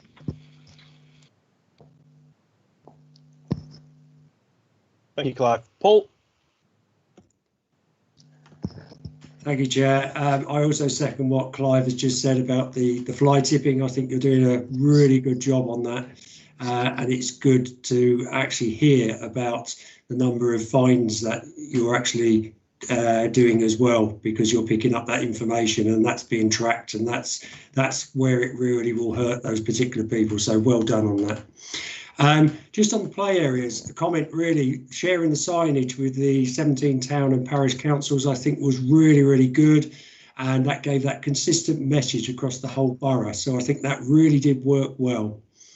On page 36, housing association properties and antisocial behaviour. Are these housing associations now in a state of readiness to act? Now we're going into this second wave. I think, Paul, it's we've been working with them to make sure that the council isn't picking up dealing with things under antisocial behaviour legislation that should be dealt with under tenancy management. There's been some robust conversations with some of them in terms of making sure that they do that. I've also, with Nigel Bailey, we're getting a slot on the next strategic meeting with all of the housing associations. So clearly we want to be helpful, but it's also the onus on the, you know, what can be done under general tenancy needs to be done properly. I think it's fair to say, not necessarily here, but in other boroughs I've worked with, you can have a variation in response, and that can come down to the local area manager or that estate manager, as opposed to being the flavour of that entire organisation. And I think we're just trying to make sure that we've got the connections between the team and how we can escalate well, which I don't think has been working as well as it could do. And that might be one of the learning points we capture, that it can get to my level and I can have the conversation with the equivalent in the housing association, say we've got an ongoing issue here that we need to be sorting out or working better together. So yeah, certainly a piece of work. I think it's got better, but it's one of those things you have to keep working at. Good to hear that you're on the case. Returning to bonfires, bonfire night's only 6 weeks away, and like Shirley, I had lots and lots of people complaining about repeat bonfires in housing estates, and some of these bonfires were very large and potentially toxic, and they possibly were commercial waste that was being burnt there, because they were just constantly burning, several days and then over several weeks. Has any thought gone into how you're going to manage this on the run up to bonfire night? Because that's going to be a really, really difficult time, I think. I think. So am I being paid a penny? Well, I was going to say, Paul, I think it's an increasing problem for us. One, because most of the formal bonfire fireworks are arranged. So I think there's two things. There's the fires.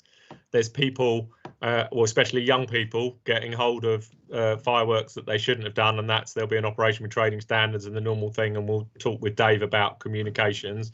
And then there's also people perhaps having, or a larger number of people having, home displays on the basis that they can't go anywhere else to see it, and all the associated nuisance danger with pets and stuff. So it's something we're alive to, and I think we'll be doing a piece of work around that in times that we just have to pray to some people's good nature and be aware with the fire brigade and the police to step in if it goes wrong. But it is certainly, I don't think given the current lockdown restrictions, I don't think there'll be virtually any formal displays on. So therefore it does push people to be back home. As well as with trading standards and our environmental health colleagues, making sure that retailers are sensible about who they give these things to. Thank you very much.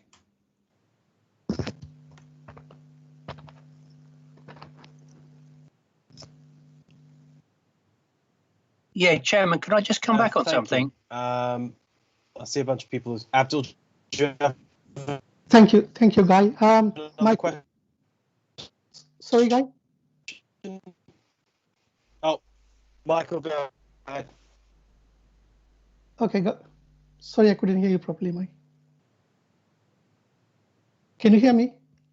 Yeah, I can hear you. Sorry, Chairman, you're going very quiet, whatever. Yeah. Is it Michael or me speaking? I think, Abdul, you can go. Thank you, Nick. I'll follow you, Abdul. All right. My question regarding the what you call channel panels, government home office strategy, prevent strategy. As you mentioned in your report, you are here to provide support to individuals who are at risk. So my question go back to university, colleges in our area, and school children and vulnerable people.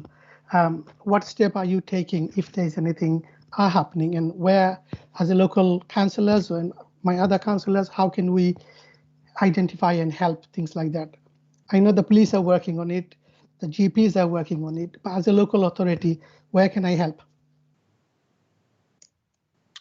That's really good to know, Councillor. We're just about to launch an update in our prevent training, which will be available on the intranet, which will give you some information about that. I'll make sure I circulate a leaflet with the minutes to give to Callum to get to you. Oh, that'll be great. Thank you very much. I'll do my best if I can anywhere help. Okay, that's really can good. I just, thank you. And finally, the Workingham IAG Independent Police Forum, can you please make sure that one of your members are in there? IAG. Or one of our councillors are participating in this group. That will be great help. Okay, I'll feed that back. Thank you. Thank you. Thank you, Chair.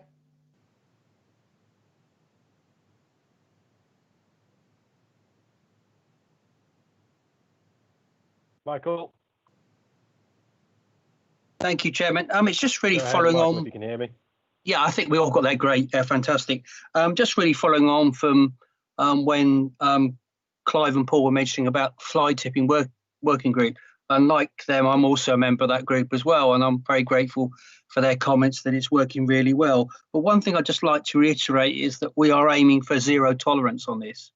And it's going to take a while, but I think the more larger fines will have a greater deterrent. So when we get a good case and a conviction, then obviously we need to publicise that as well. But we need a good one to actually do it and then get the message really out that we will not tolerate anything like this, because we do not want our borough to look like a mess. We want it to remain a beautiful borough for people to enjoy. Thank you.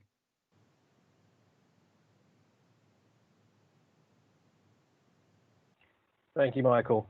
Yeah, again, this is a very good and well-written report. All my questions have been asked, which is always useful. So we will go over to the next item, but unless you have anything further to add on this, Nick.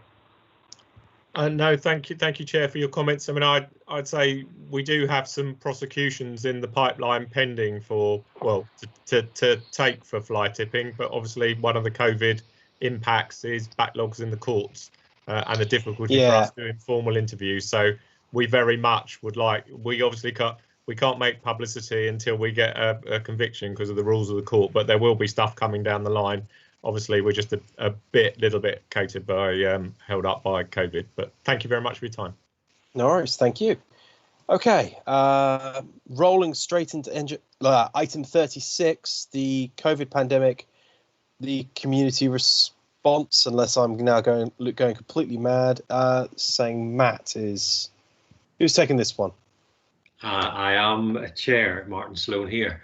No worries, thank you, Martin. And it's really going to be a joint appointment. I have, Jake Morrison is here as Chief Executive of Citizens Advice, and Jake was running our front door in the Woking Borough Community Response. So Jake's here to sort of give an update around some of the impact and the outcomes. I wasn't, obviously you've got a copy of the presentation, so I was just going to do a brief summary of some of the key points, hand over to Jake around the impact and outcomes, and then I'll sort of sum up around some of the future. And it's really a good example of partnership working and how, by the whole system coming together and working together, we can make a real difference and really improve the life of a lot of our residents during COVID. So very positive response.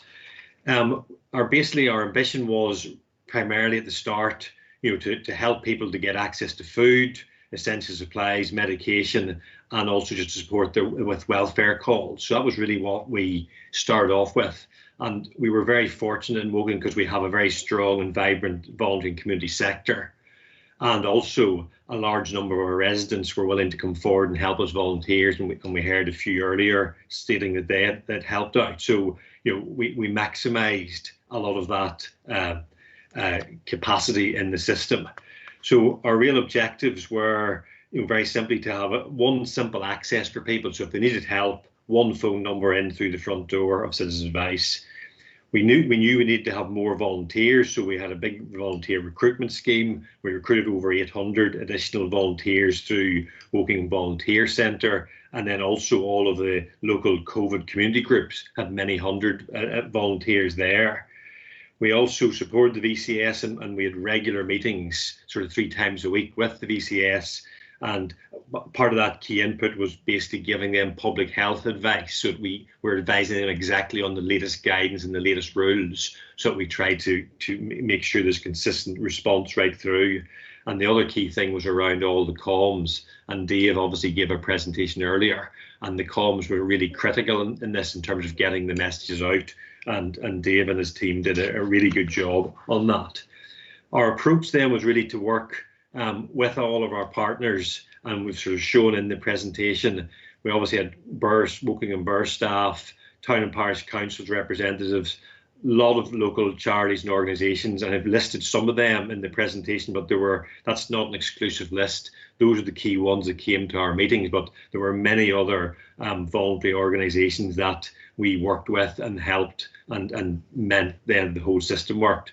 And the other key thing I wanted to say was we also worked very closely with our health and GP partners. So we met every week with our GP clinical leads of our primary care networks, and we did a huge amount of work with them in order to proactively look and help the vulnerable residents. So a key thing that happened during COVID was we linked up with a lot of the local community groups that were set up. So we had our formal COVID response, community response service, but there was many local groups set up, and I listed them in the presentation. So we joined with them, and that worked really well, where we had local people looking after their local neighbours, and it was a really good system, and we're hoping to continue that work as we plan for wave 2. Our response then, I just wanted to make a couple of comments around, the role that a lot of the WBC staff played. And as you heard earlier, there's a huge number of people redeployed in the council, and many of those were into the community response. And as well as them, helping in, the Citizens Advice front door and the link, our sport and leisure team were key players in running the food hub and distributing food. And then we had a lot of specialist input. So as I said, public health gave a lot of regular update on what were the latest guidance. We had a big role from IM&T because we were getting a lot of the data in from the government on shielded patients, and we need to manage that and transfer data between us and the voluntary sector, and we have data sharing agreements in place.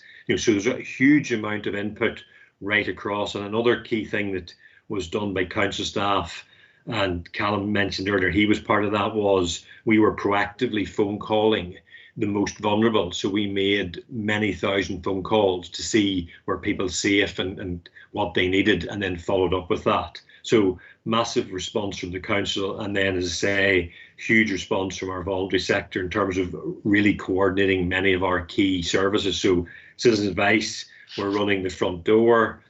The Link, Woking Link service was doing all the welfare calls and checks.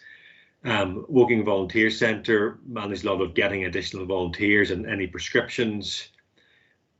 And First Days then, they were very much running the food hub with the support of our sport and leisure staff. So that was our sort of key service. There were some other key things that we also provided during COVID. We supplied PPE to the voluntary sector. The churches and Links visiting scheme support our care homes because there was significant issues and problems in their care homes, and we provided additional support in there. We funded a bid writer because a lot of our charities weren't able to fundraise during COVID, so we've actually helped them to try and submit bids to get funding. We ran a mobility project because as many of our shielded people were kept inside for 3-4 months, they lost mobility, and then when the government announced they could then go out, they weren't actually fit to go out. So we've actually had a scheme where OTs and sport and leisure staff have been going out to a number of our residents and actually doing exercise programs in their house to get them up, and then now many of those now are starting to go out, and that's been a really positive experience for many people in the council. So that's a lot of been our approach, and as I said earlier, the comms team did a really good job in terms of getting that message out. And another key thing that we did, we met 3 times a week, and we regularly reviewed and adjusted what we were doing as the needs and the guidance and all changed. So it was just an ongoing regular monitoring and review. So what I'm going to do is just hand over to Jake just to sort of say a few words around just the impact and the outcomes, because we did a lot of monitoring and measuring about the impact. So over to Jake. Yeah, and it's my opportunity to thank Martin, because I've seen more of Martin than I have of my housemates over the last 6 months, and he's done an absolute fantastic job of coordinating us, because it has needed that coordination. And as I touched upon earlier, without the council staff, there's just no way we would have been able to have delivered what we did. So as you can see on the report, on it's page 13 of the presentation with 57 of the report documents. The one front door then was through phone and email, so people were able to go onto our website as well. And we also received referrals in from things like the general inquiry system at the council. And from the 19th of March, having decided all this on the 16th of March, by the way, which I think is also important to note, right through to the 10th of August, the one front door helped over 3,200 unique clients.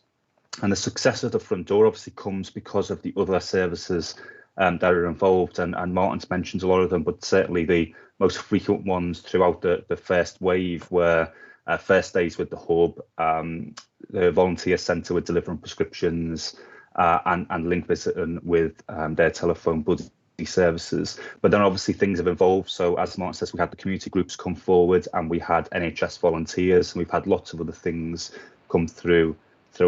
So you can see there that we roughly dealt with around 865 prescription referrals and over 4,700 food deliveries.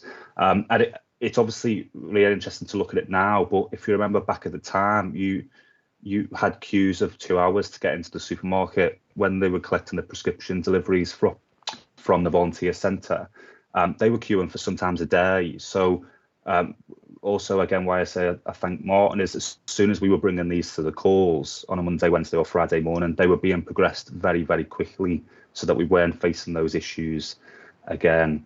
So then that next slide, then you could sort of see some of the overview of the One Front Door clients. So we've got age, ethnicity and disability, etc. on that sheet, and you can also see the issues as well.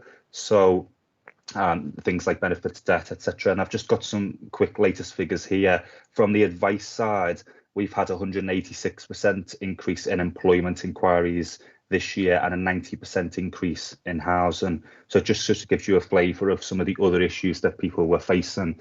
And again, the what I would call the beauty of the One Front Door was we were getting people calling us because they needed food or prescription collection. And then through that triage process with our staff and volunteers, the extra capacity that Martin and the council have given us, and through the redeployed staff, we were triaging and asking certain questions to try and identify need. So if someone came for food but also needed help with a housing problem, etc., we were able to identify that very, very quickly. And then on that next page, you've also got the ward data as well. So Norries is the most frequent area that we deal with, which has been long-standing for a while, but other areas have sort of come up. So Remenham, Wargrave and Ruscombe is normally our least populated area, but that's quite on the middle ground there on that sheet. So it shows you the areas that we sort of covered throughout there. And then on the feedback, and again, it's something that the team and Martin were very keen that we captured throughout so that we could keep adapting the process. And I can give you an example.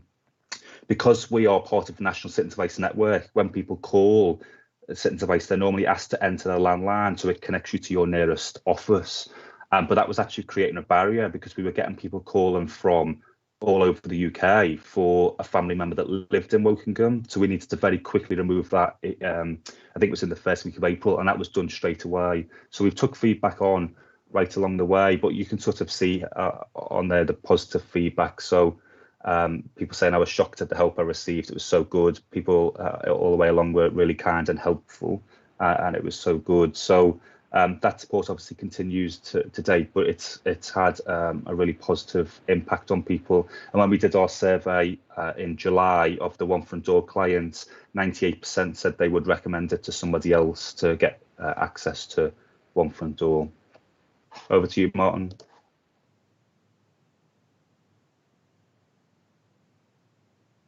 Thanks, Jake. Yeah, and all I really want to do then is just to sort of quickly mention a wee bit about the funding that we have spent. So we've approximately spent about 376,000 on the sort of first phase. Now, obviously, we're currently in planning mode for preparing for wave 2. So those costs will increase then as we agree the actions that we need to take for now over the next few months.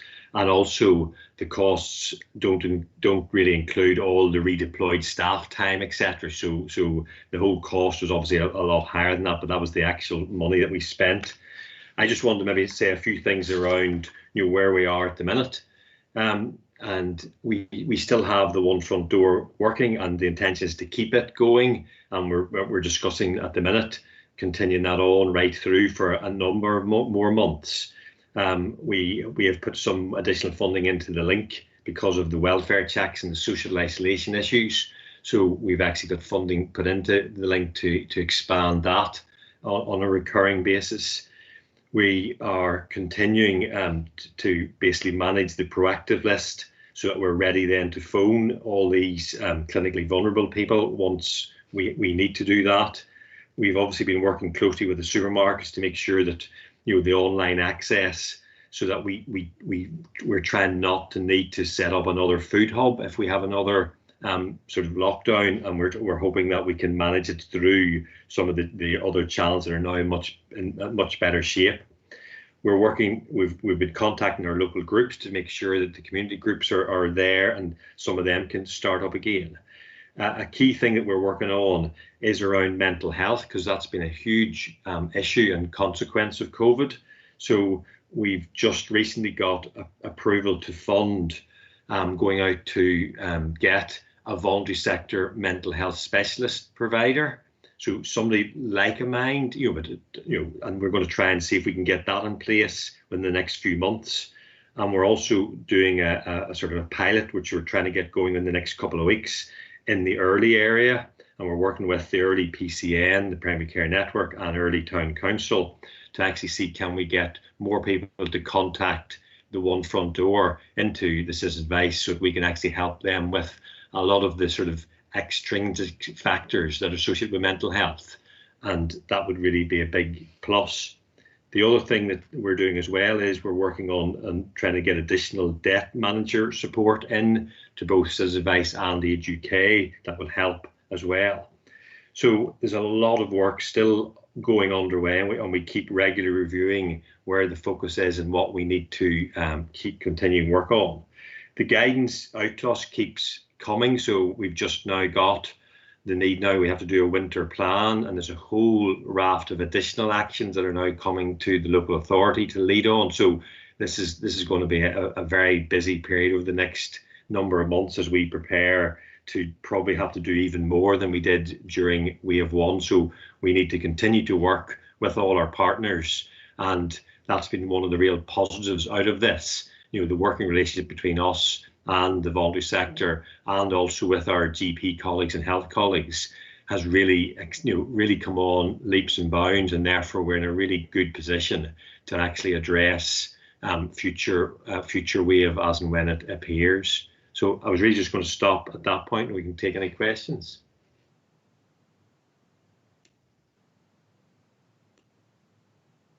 Okay, members, please put your hands up if you want to ask any questions. We'll start off with Clive, as he is always quick off the mark there. Thank you, Guy. So the first thing to say is, we've said several times tonight, what a fantastic job people have done, and we should be thanking all of our staff and all of the people who work in these voluntary groups for the really excellent work that they did, and also continue to do. And without the work that they've been doing, our residents would have been having a pretty tough time. Whoever thought of the idea of using CAB for our front door, that was an absolutely fantastic idea. They have done a really, really good job. I see, I forget what page it is, but I think they've had an extra £50,000 of funding. I have asked in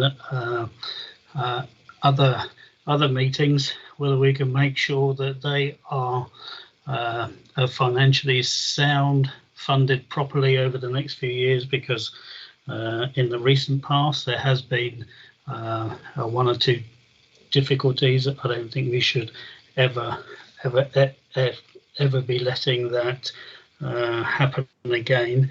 I think the food hub was really, really good. What I saw of it, it worked so well.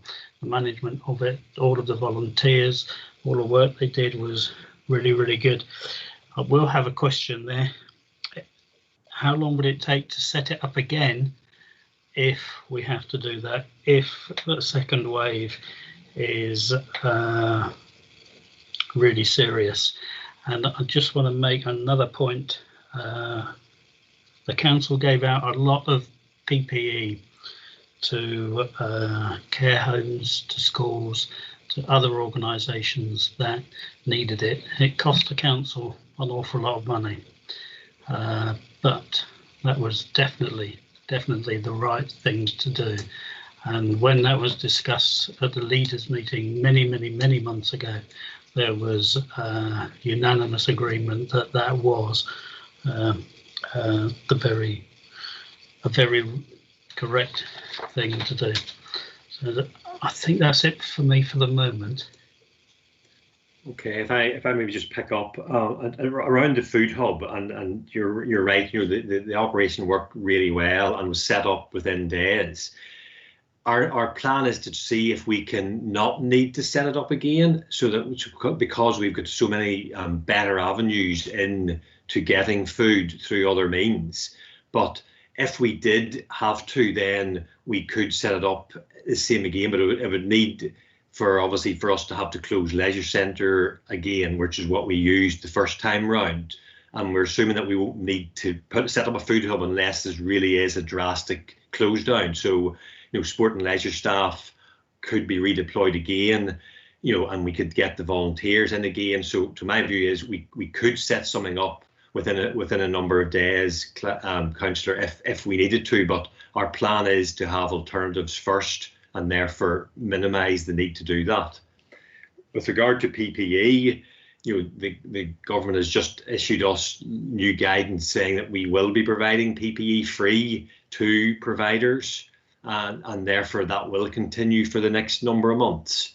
And I'm assuming that the funding will come with that. So we can see that, but certainly we have been clearly told that we need to provide PPE for the next number of months.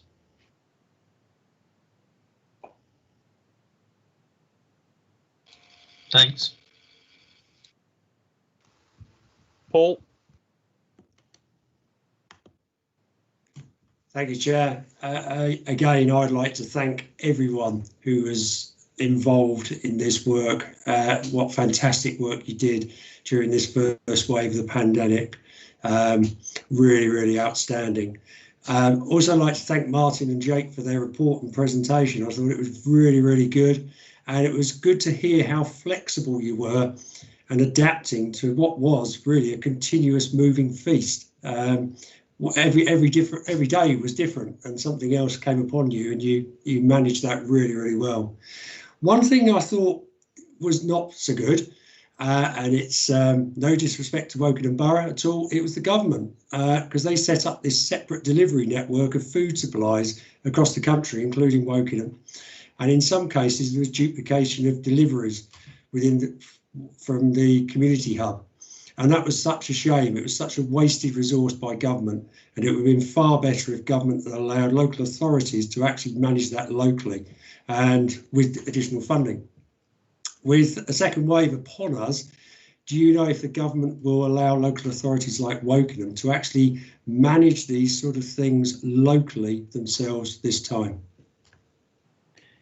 Yes, councillor. Yes, the government is not going to do any more of a sort of central delivery of food, and that responsibility will be fully with the council. So we will be responsible for any food deliveries going ahead, so that they will not be doing any more of their government. And you're right, it did cause a lot of confusion.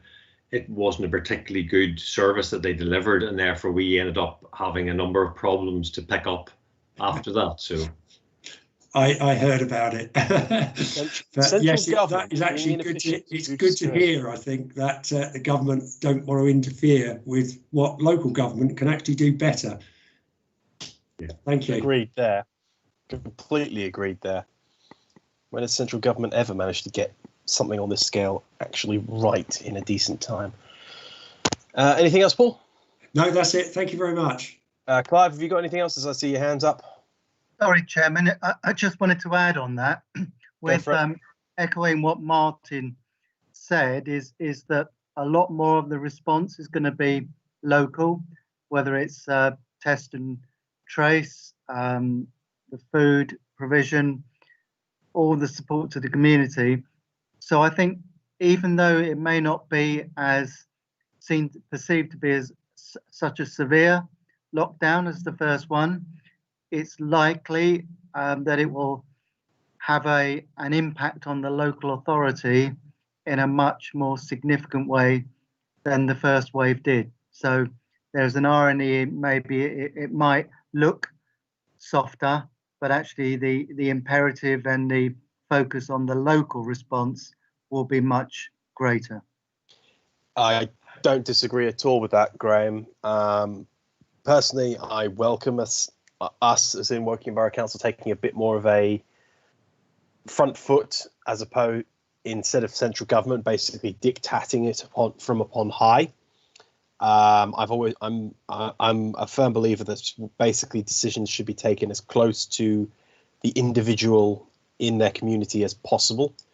And because we know our community is significantly better than, no offence to anyone on this call, bureaucrats in Whitehall who don't know the difference between Early and Woodley, for example, or Wokingham and Reningham, etc.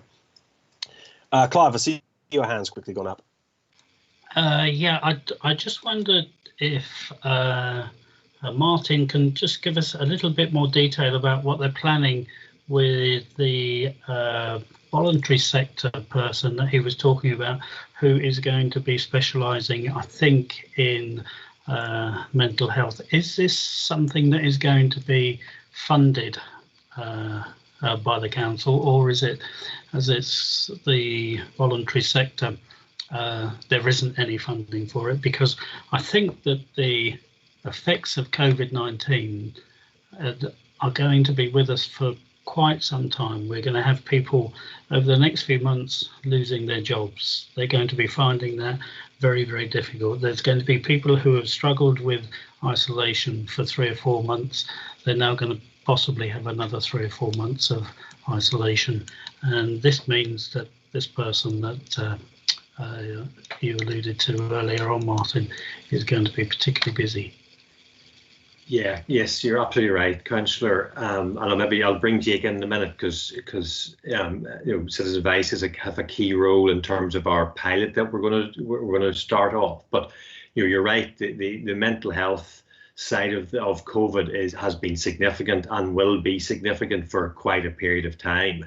So we obviously identified that quite a while ago in terms of what was coming through the front door. So what I've managed to do is to get approval through our integration board. So it's funding through the Better Care Fund, which means therefore it's sort of separate ring-fenced funding, and they have got the money then to fund recurringly a voluntary sector mental health provider who will come into Wokingham, and it's been a gap in our voluntary sector offer.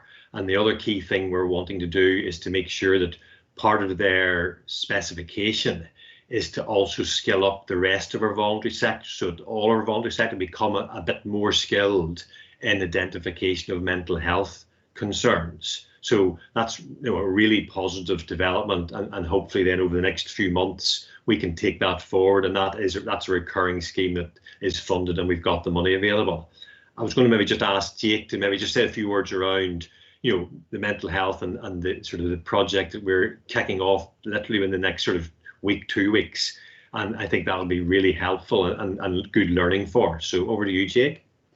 Yeah, thank you, Martin. And as you say, absolutely right. We've noticed certainly through the pandemic the increase in mental health problems in the borough. And one of the things that I've been concerned about, particularly in the 2 years I've been here, is that we haven't had a borough-wide mental health voluntary sector provision to be able to refer someone to. So because someone comes to us but might have an appointment in 2 or 3 weeks, there's nothing that engages them in between, like a peer support group or someone that just does a check-in with them on their mental health and well-being. And we've seen a real increase in people talking about the stresses of, as you say, Councillor Jones, on lockdown and isolation, or as the issues of jobs and employment, which is where the Early Plus, which is Early Town, Winnersh and Shinfield North, just for people who don't know the primary care network boundaries for Early Plus. So the idea is that with the one front door still in operation, and when we were planning this, it was until the end of November, we wanted to give it a good 2 or 3 months to see if we could do some proactive communications in a certain area, so identify an Early Plus, and then try and measure through wellbeing tools and mental health questions the impact that actual support has on them. So if we take an issue, for example, on someone who's been furloughed and now they're not going to be able to go back to a job, we want to try and ensure that they know that the one front door is here and what support is available. And we can't really speculate because it could be anything. We obviously refer out to the hundreds of charities that are existing in the borough, but we will be able to trace within about 3 or 4 weeks about whether their well-being is better through their own words than when it was when they actually engaged with us in the first place. So we're quite excited about that project, because whilst we don't have the mental health provider in place yet, we'll be able to build up a much bigger picture while also actually achieving outcomes for those individuals. So, you know, ensuring that everybody knows that the one front door exists and knows that there isn't a wrong reason. I think that's what's been really important all the way throughout, is we didn't want people being sent a menu of services and having to identify their own eligibility for different bits and bobs of that menu. We wanted to make sure that they could come and talk to us about what their issues are, and then our trained team will be able to identify a way forward with them. So we'll be engaging with the GPs in Early Plus and obviously with Martin's team as well, just to ensure that we look at the data with the public health team, and we share our data quite openly on the non-confidential side, so demographics and the issues that they come up in to the service with, just to make sure that we can try and track it and take honest feedback about whether we have actually had a positive impact. And the only last thing, and we're certainly happy to send out further details on this in the future, but we know there is a key link between debt and mental health, and secure housing and mental health, and job stability and mental health. So these issues all really interlink, which is why we need to work in that partnership way, which I think everyone seems to be saying, obviously, but we need to absolutely make sure that that remains a priority for all of our services moving forward.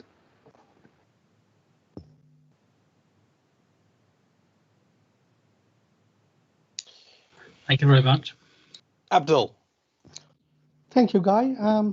Martin, I don't know whether still this is one going on. As far as I know, there used to be a mental health person who's supporting the local police officers in the weekend, and they're paid by the NHS. So is this going to be a person who's doing 7 days now, or is it something totally different than the police who are using the person at the moment as a mental health support? So I'm apology conscious. I'm not aware of what you're referring to. So, you know, certainly we're not involved in anything which is linked in with the police at the weekend. So unless it's an NHS response, it's certainly not something that we're organising or planning at present. Okay, well, I'm sure there is a mental health person who escort the police officers in the weekend, especially, and is paid by this mental health specialist, paid by the NHS. I'm just, going back to who's going to be responsible for the, the person who's in full time. Is it working in Borough Council, or is it NHS? That's, as far as I'm aware, that's an NHS scheme that they are running. You know what I mean, in parallel with the police. It's not a council service.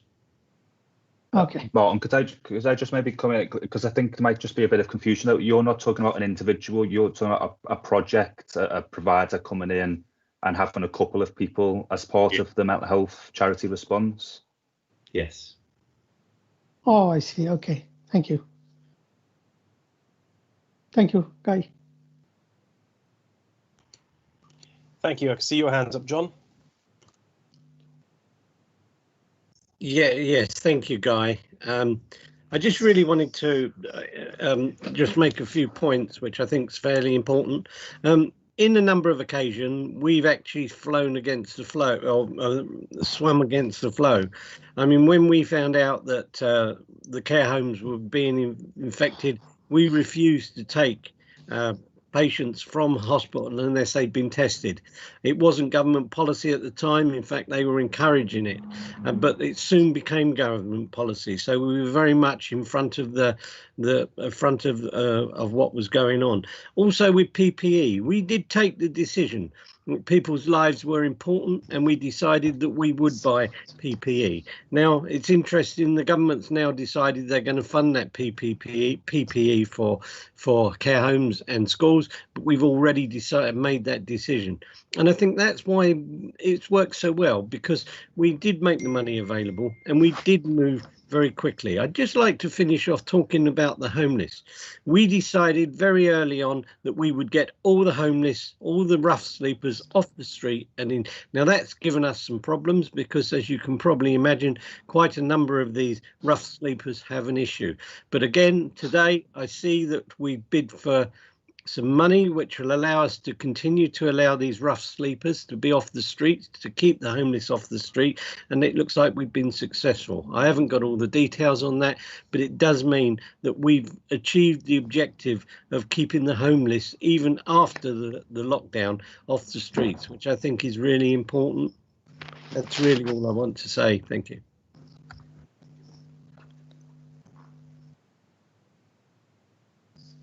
Thank you, John. Do you have anything else, Abdul? No, okay, thank you. Okay. All of my questions have been asked, which is really useful.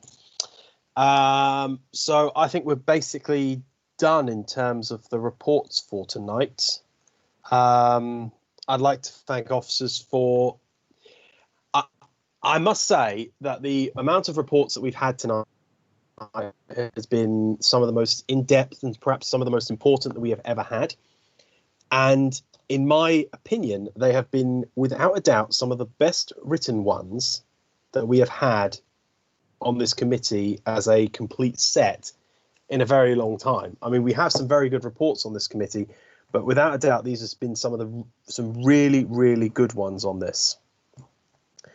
And I echo what has already been previously said in regards to both the council and the community's response on this. As my Alexa actually talks to me, I've turned that off. Why has that come back on? So in that regards, I think we've had a very interesting series of conversations tonight, and it's much more how this committee views the response and how we should basically write the report to management on how we feel that the council has responded in its staff redeployment, the communications and engagement, community safety, etc., etc. So what is the committee's thoughts on this in regards to the response for the first wave? And also how we basically, is there anything that we feel that these reports have missed in basically preparation for what could be an imminent second wave? Does anyone want to start their thinking on that?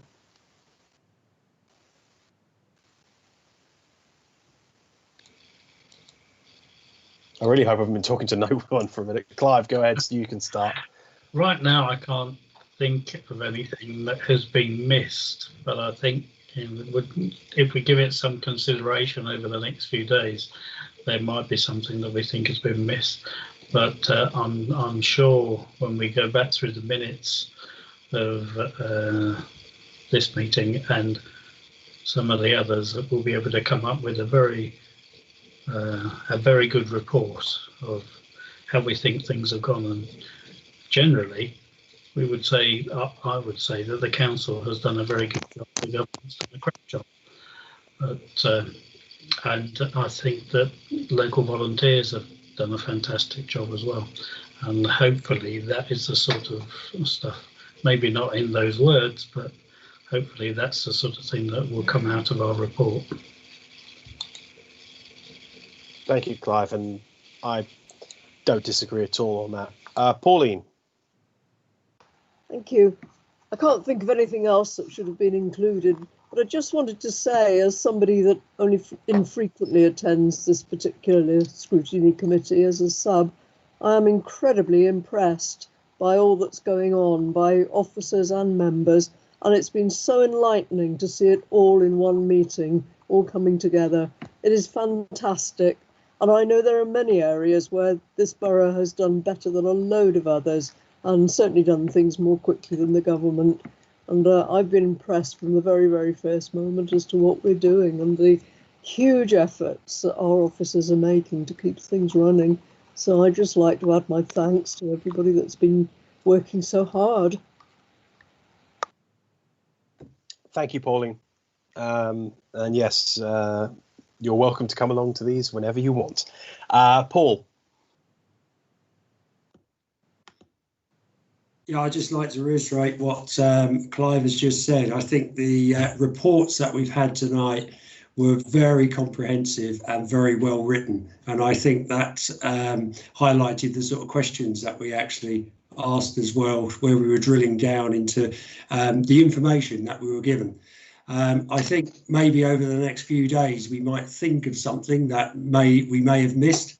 But at the present time, I can't think of anything at all. And I think it's a really, really good job that everybody has done. And I think Woking Borough Council should be congratulated across everybody. So thank you very much. I don't disagree with that at all, Paul. It's a testament to the thoughtfulness of officers and executive members and members in general that we're looking at these reports. They've been succinct, they've been to the point. And we're sitting here thinking we might think of something in the next few days, but off the top of our heads, no. So, yeah, I agree. Shirley. Thank you, Chair. All these reports and the actual responses has been fantastic, and I think it is difficult to find any fault with it. One thing, going off at a sort of a slight turning it on its head, I suppose, is I wonder whether there is any measurement of other council functions that normally would seamlessly happen, whether or not the fact that people were not in the building, they weren't in 210, they were working from home, whether that has impinged on the service outside of the COVID response, whether service standards have fallen slightly due to the effort that was made here. And I don't know how that could be measured or how you could even look into it. But it just occurs to me that would be an interesting. I think we need to go to Graham for that one, but that is a very good point. I can also see Neil's hand has shot up rapidly. I think it's going to really depend on what particular service we're talking about. Graham. Right. Yes. Okay. I think it is a good point. We redeployed up to 100 staff at one point in time, so that certainly would have had an impact. But we managed that impact by identifying the areas that were less in need or closed down. So it's been referenced by Martin already that the leisure staff, for example, played a really big role in the hub. And I know that support service staff, quite a lot of those were moved to commissioning and the like. So the actual redeployment was quite carefully managed. It wasn't done without a management consideration clearing process. So I think it was quite minimal. The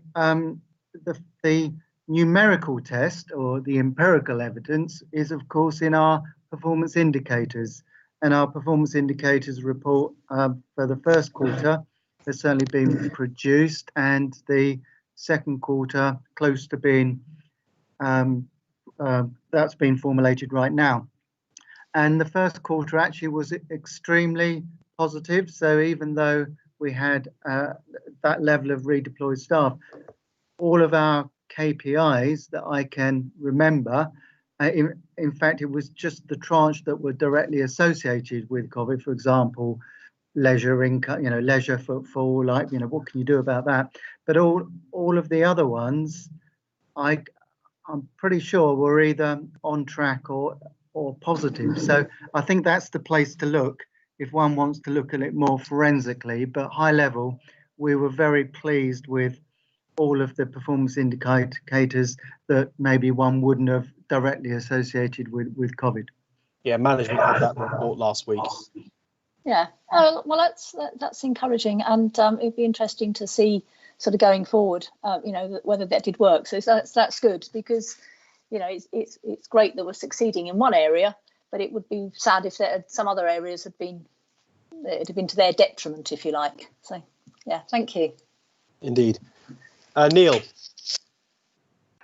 Just to build on Graham's point, Chairman, it did go to the management committee last week, and there were lots of questions about how the indicators are being shaped and formed to reflect the changed landscape as a result of the pandemic.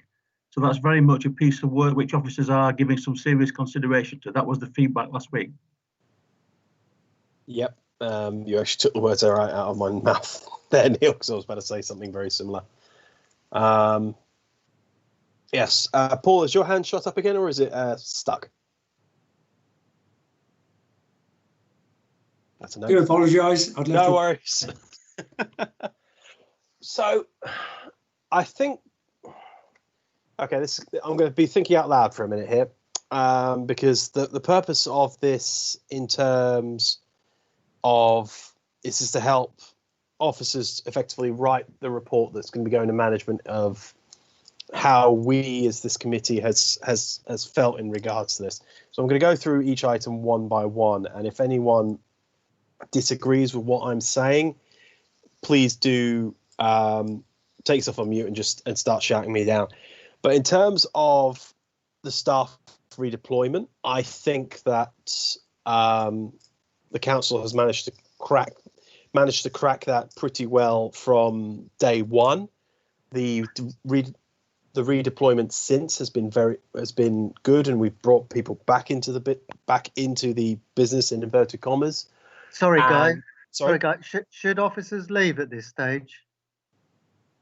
Callum?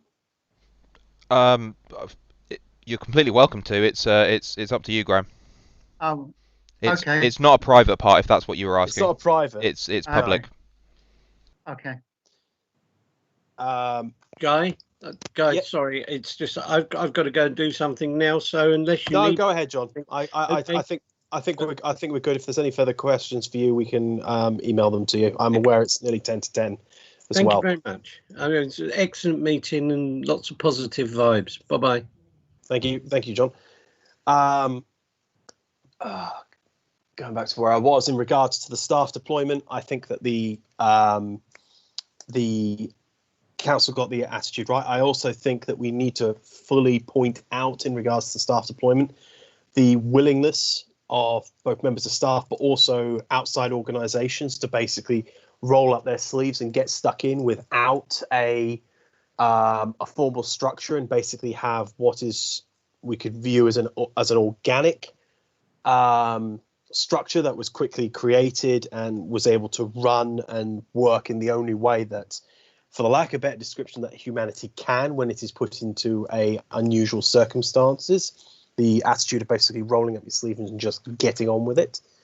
So I think the staff redeployment has been good. The question is, and I feel that the report covers that quite reasonably well, is in regards to if we're going into a second wave and it's not going to be a strict lockdown, do we have the support to support people who are going to be going into isolation in the future? So are we going to have to be leveraging more volunteers next time, or is it going to be staff? So that's an aspect to consider. In terms of the communication and engagement, again, I feel that what lessons that needed to be learned during have been learned. Most of the communication snafus were the result of different information coming from different levels of government, whether that be local, police, national, etc. I feel that as a local council, we have managed to get the communication right. I think that the importance of councillors, outside bodies as well, needs to be highlighted in its especially. One aspect that hasn't been covered has been, especially with new track and trace an element, is, and maybe this is a question that needs to be answered in the report itself, but effectively, how are we communicating with our fellow local councils in Berkshire, Hampshire and Oxfordshire, and Buckinghamshire as well, actually, because some of us still travel to places like Bracknell or up into Henley, etc., to just go out and have a bit of a change of scenery. So there's that aspect, and how that communication between the different local authorities in regards to track and trace should be corresponded and communicated with. Community safety, some very interesting data in that. the importance that domestic violence has been taken and has been identified as a core concern, and we're stepping on the front foot on that, needs to be very much commended.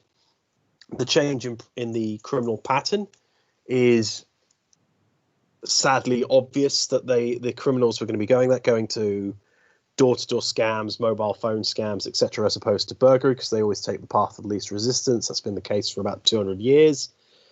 And so the community safety aspect, I feel that we have done well, although how some of the COVID restrictions and fines will impact on us in the future is very much a statement for the future. Shirley, please do interrupt me here. Thank you, Guy.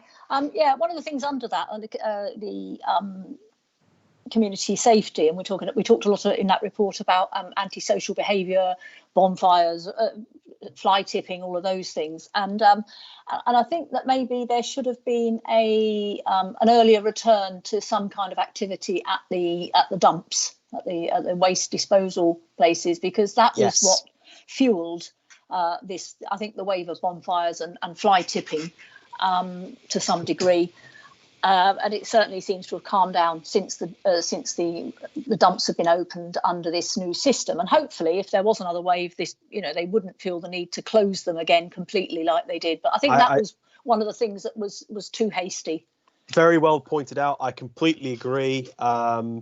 As a personal note, there, I also thought the same about garden centres, but that was just me. Big open wide spaces that you could be very distant with. Hang on a minute, why isn't this open? Pauline. Thank you. I thoroughly agree actually with what Shirley's just said about the dumps. It's great that they opened again, and I know it wasn't our fault as a borough that they took so long to be opened, but the booking system just isn't working. I get endless complaints on Facebook locally about people who have been completely unable to book a slot. And yet when you go, there's so much space there that I think they need to increase the number of bookings per half hour, because they really are not taking enough people in at any one time. And it's causing huge frustration. Also, the fact that they can only book a week ahead is causing an equal amount of frustration. I know it's not this committee's job to do anything about that, but it would be great if we could pass on that information. I think we should at least make that point in regards to effectively supply and demand. Your closest dump from your point of view, Pauline, is Bracknell, if I'm remembering correctly, as the crow flies. Because personally, I personally have not had any issues getting Reading, but Reading is a much, much larger site and a little easier to manage. So that could just be it. So it could be a 50-50 split, and that's then a whole different other conversation. But that should be, we should note that as well. Thank you. No worries. Paul, I noticed you quickly put your hand up and down. Is there anything you want to add?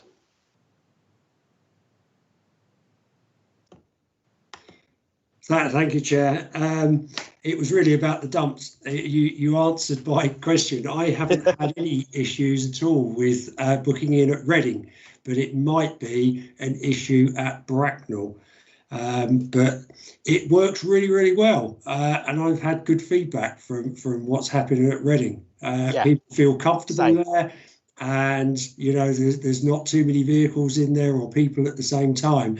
And the staff have been very, very good when you arrive even 10 minutes or so before your slot. They allow you in and it works really, really well.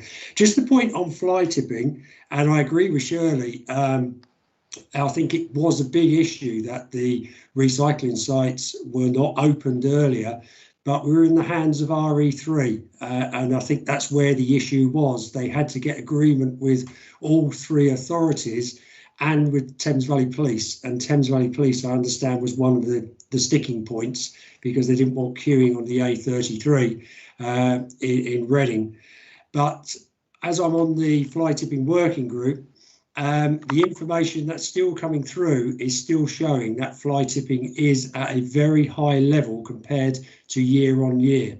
And part of that is probably because people are still out and about walking and cycling, so they're picking up more and more, or identifying more and more of these fly tips. And people, because they're at home, are still getting rid of stuff, but they're not taking them to the dump. They're going to these companies who are not actually licensed. And that's the point that was picked up earlier. And this is where the penalty notices are coming in, these fixed penalty notices, and they're picking those up. So they're waiting for this, one of these big waste carriers to do that, who's not actually licensed. But that's one of the issues that is still around. So that does explain that piece, and I feel that we should definitely add that as part of the report where it's regarding the community safety, because also we don't know what they're dumping, and if they turns out they dump something that is particularly nasty. I seem to recall an asbestos roof being dumped somewhere near my aunt and uncle's a few months back down in Hampshire, which was real fun to deal with. So yeah, we should definitely maintain that. And basically, I'm also incredibly grateful that we effectively kept the garden waste collections going in the borough, because I think if we didn't, like our neighbouring councils, there would have been I think we would have had a slightly worse situation in regards to the bonfires. I think we covered community safety in that regard. The final aspect is the community response.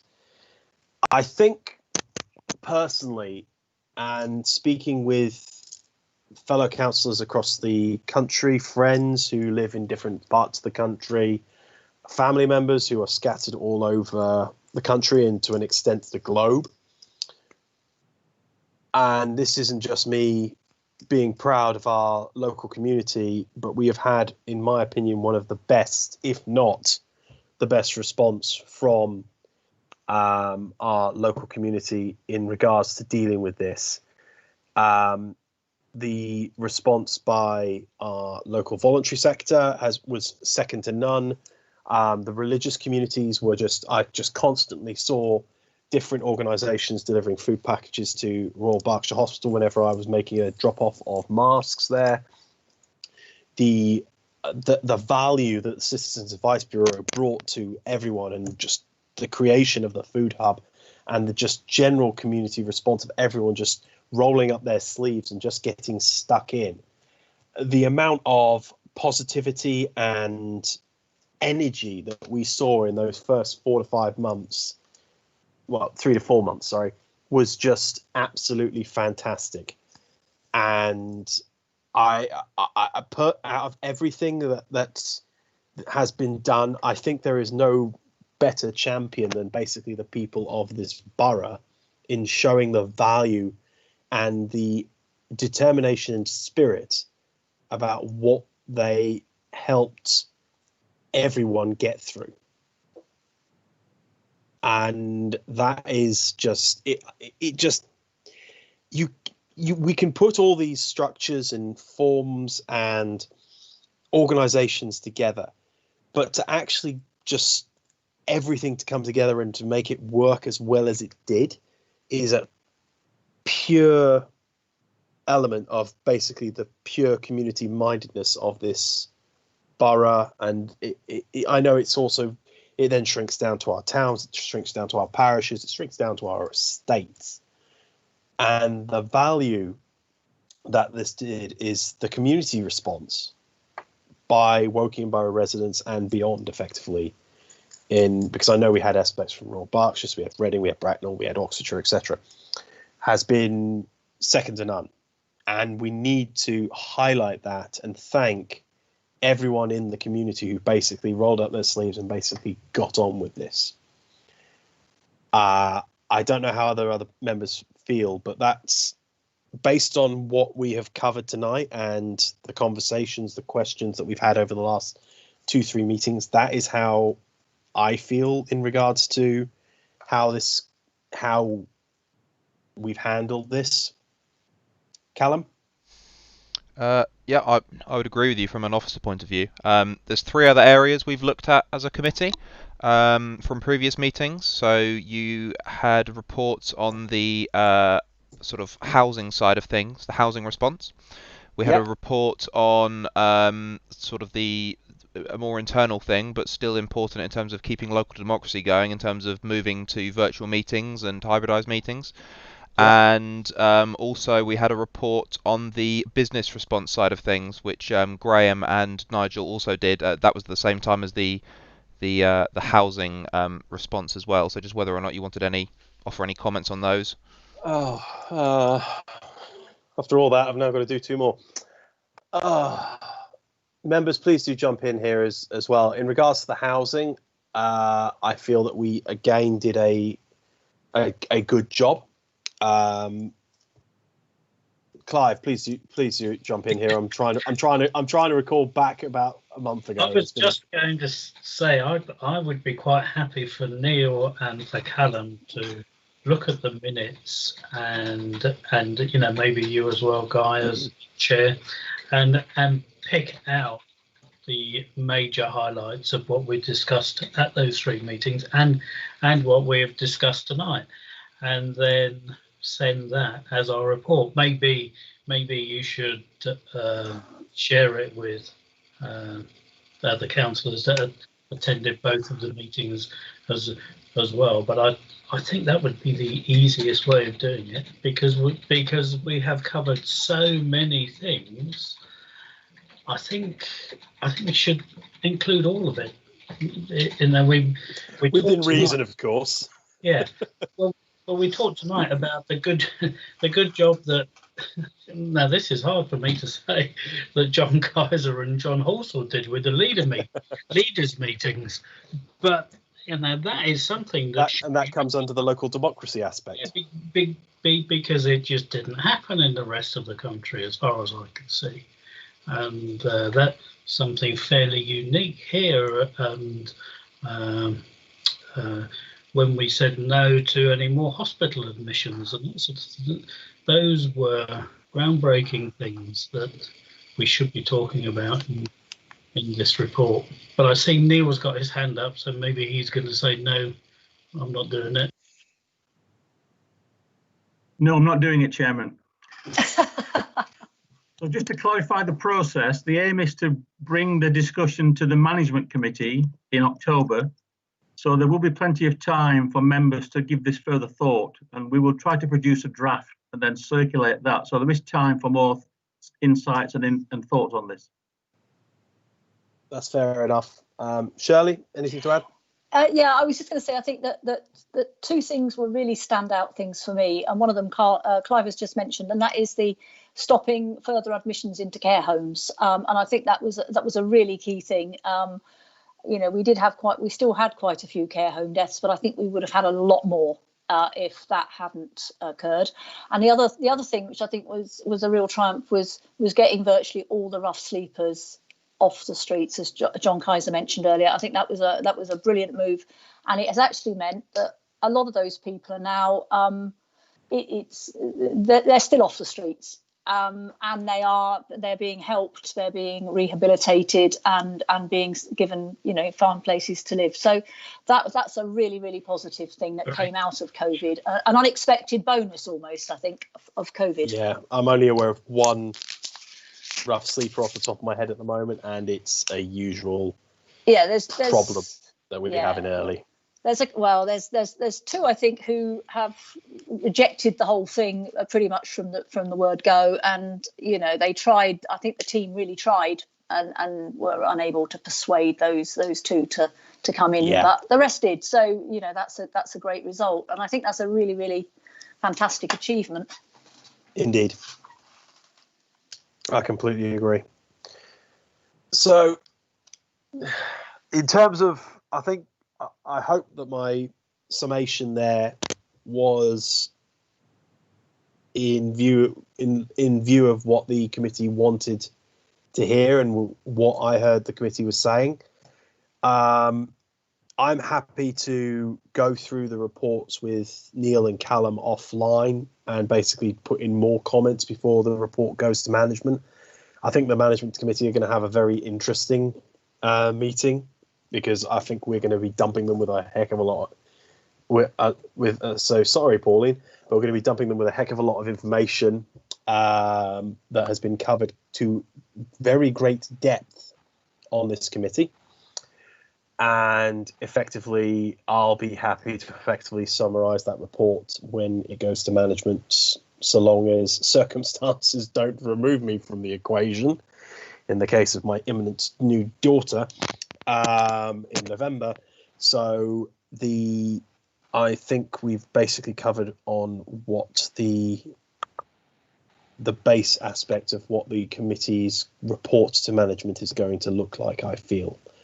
Pauline, I can see your hands up, and sorry in advance.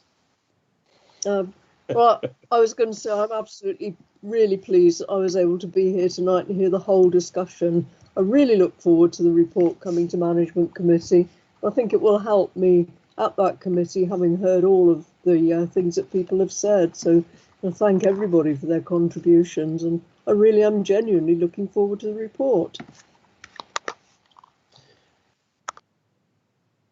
So Neil, Callum, we the three of us have got no pressure there then.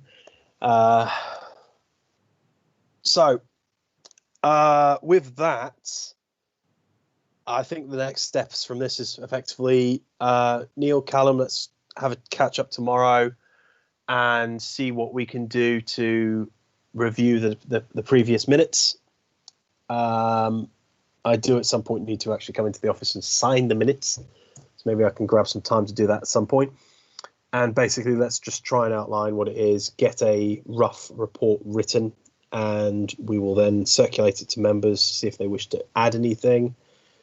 And basically, then it's over to management.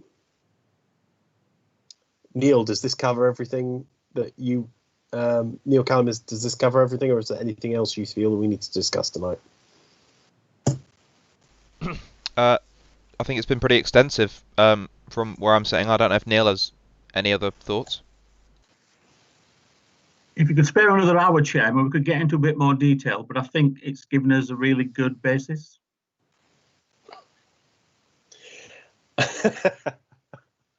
Well, I can, but I don't know about others on this meeting. But I think that that the three of us can go into more detail tomorrow as we another hour, Neil. Well, technically we can't go for another hour. No. But that's beside the point. Okay, I think that we have covered it for tonight. The aspect, the next stage will be the report as outlined it previously. Other than that, all I can thank is for officers and members for this evening. This has perhaps been the most in-depth and intense meeting that we have had thus far virtually in community and corporate this year, and we've got the budget to come up next, so everyone is going to have some good luck. Also, just for the committee's information, I have formally requested to Anne Hunter for diary setting for next year that there will be at least an additional 2 meetings for community and corporate to be formally set into the calendar, so I may no longer be known as Mr. after next municipal year. Basically, setting the focus of the amount of meetings in the autumn and early winter period, and then we will go back to effectively a normal bi-monthly meeting period in the run up to in basically the spring and summer months. So we may go to 8 meetings, we may go to 9. It all depends on how we can fit the calendar in. But I hope that is to the committee's satisfaction. And no, you're not allowed to run off the committee just because I'm formalising the meetings. Okay, with that, I'm going to close the meeting at 10 past, just coming up 10 past 10. Once again, thank you everyone for this evening. To everyone who has been watching, I hope you enjoyed it. Other than that, have a very good evening, everyone. Yeah, good evening. Thank you very much. You very much. Thanks very much. Bye.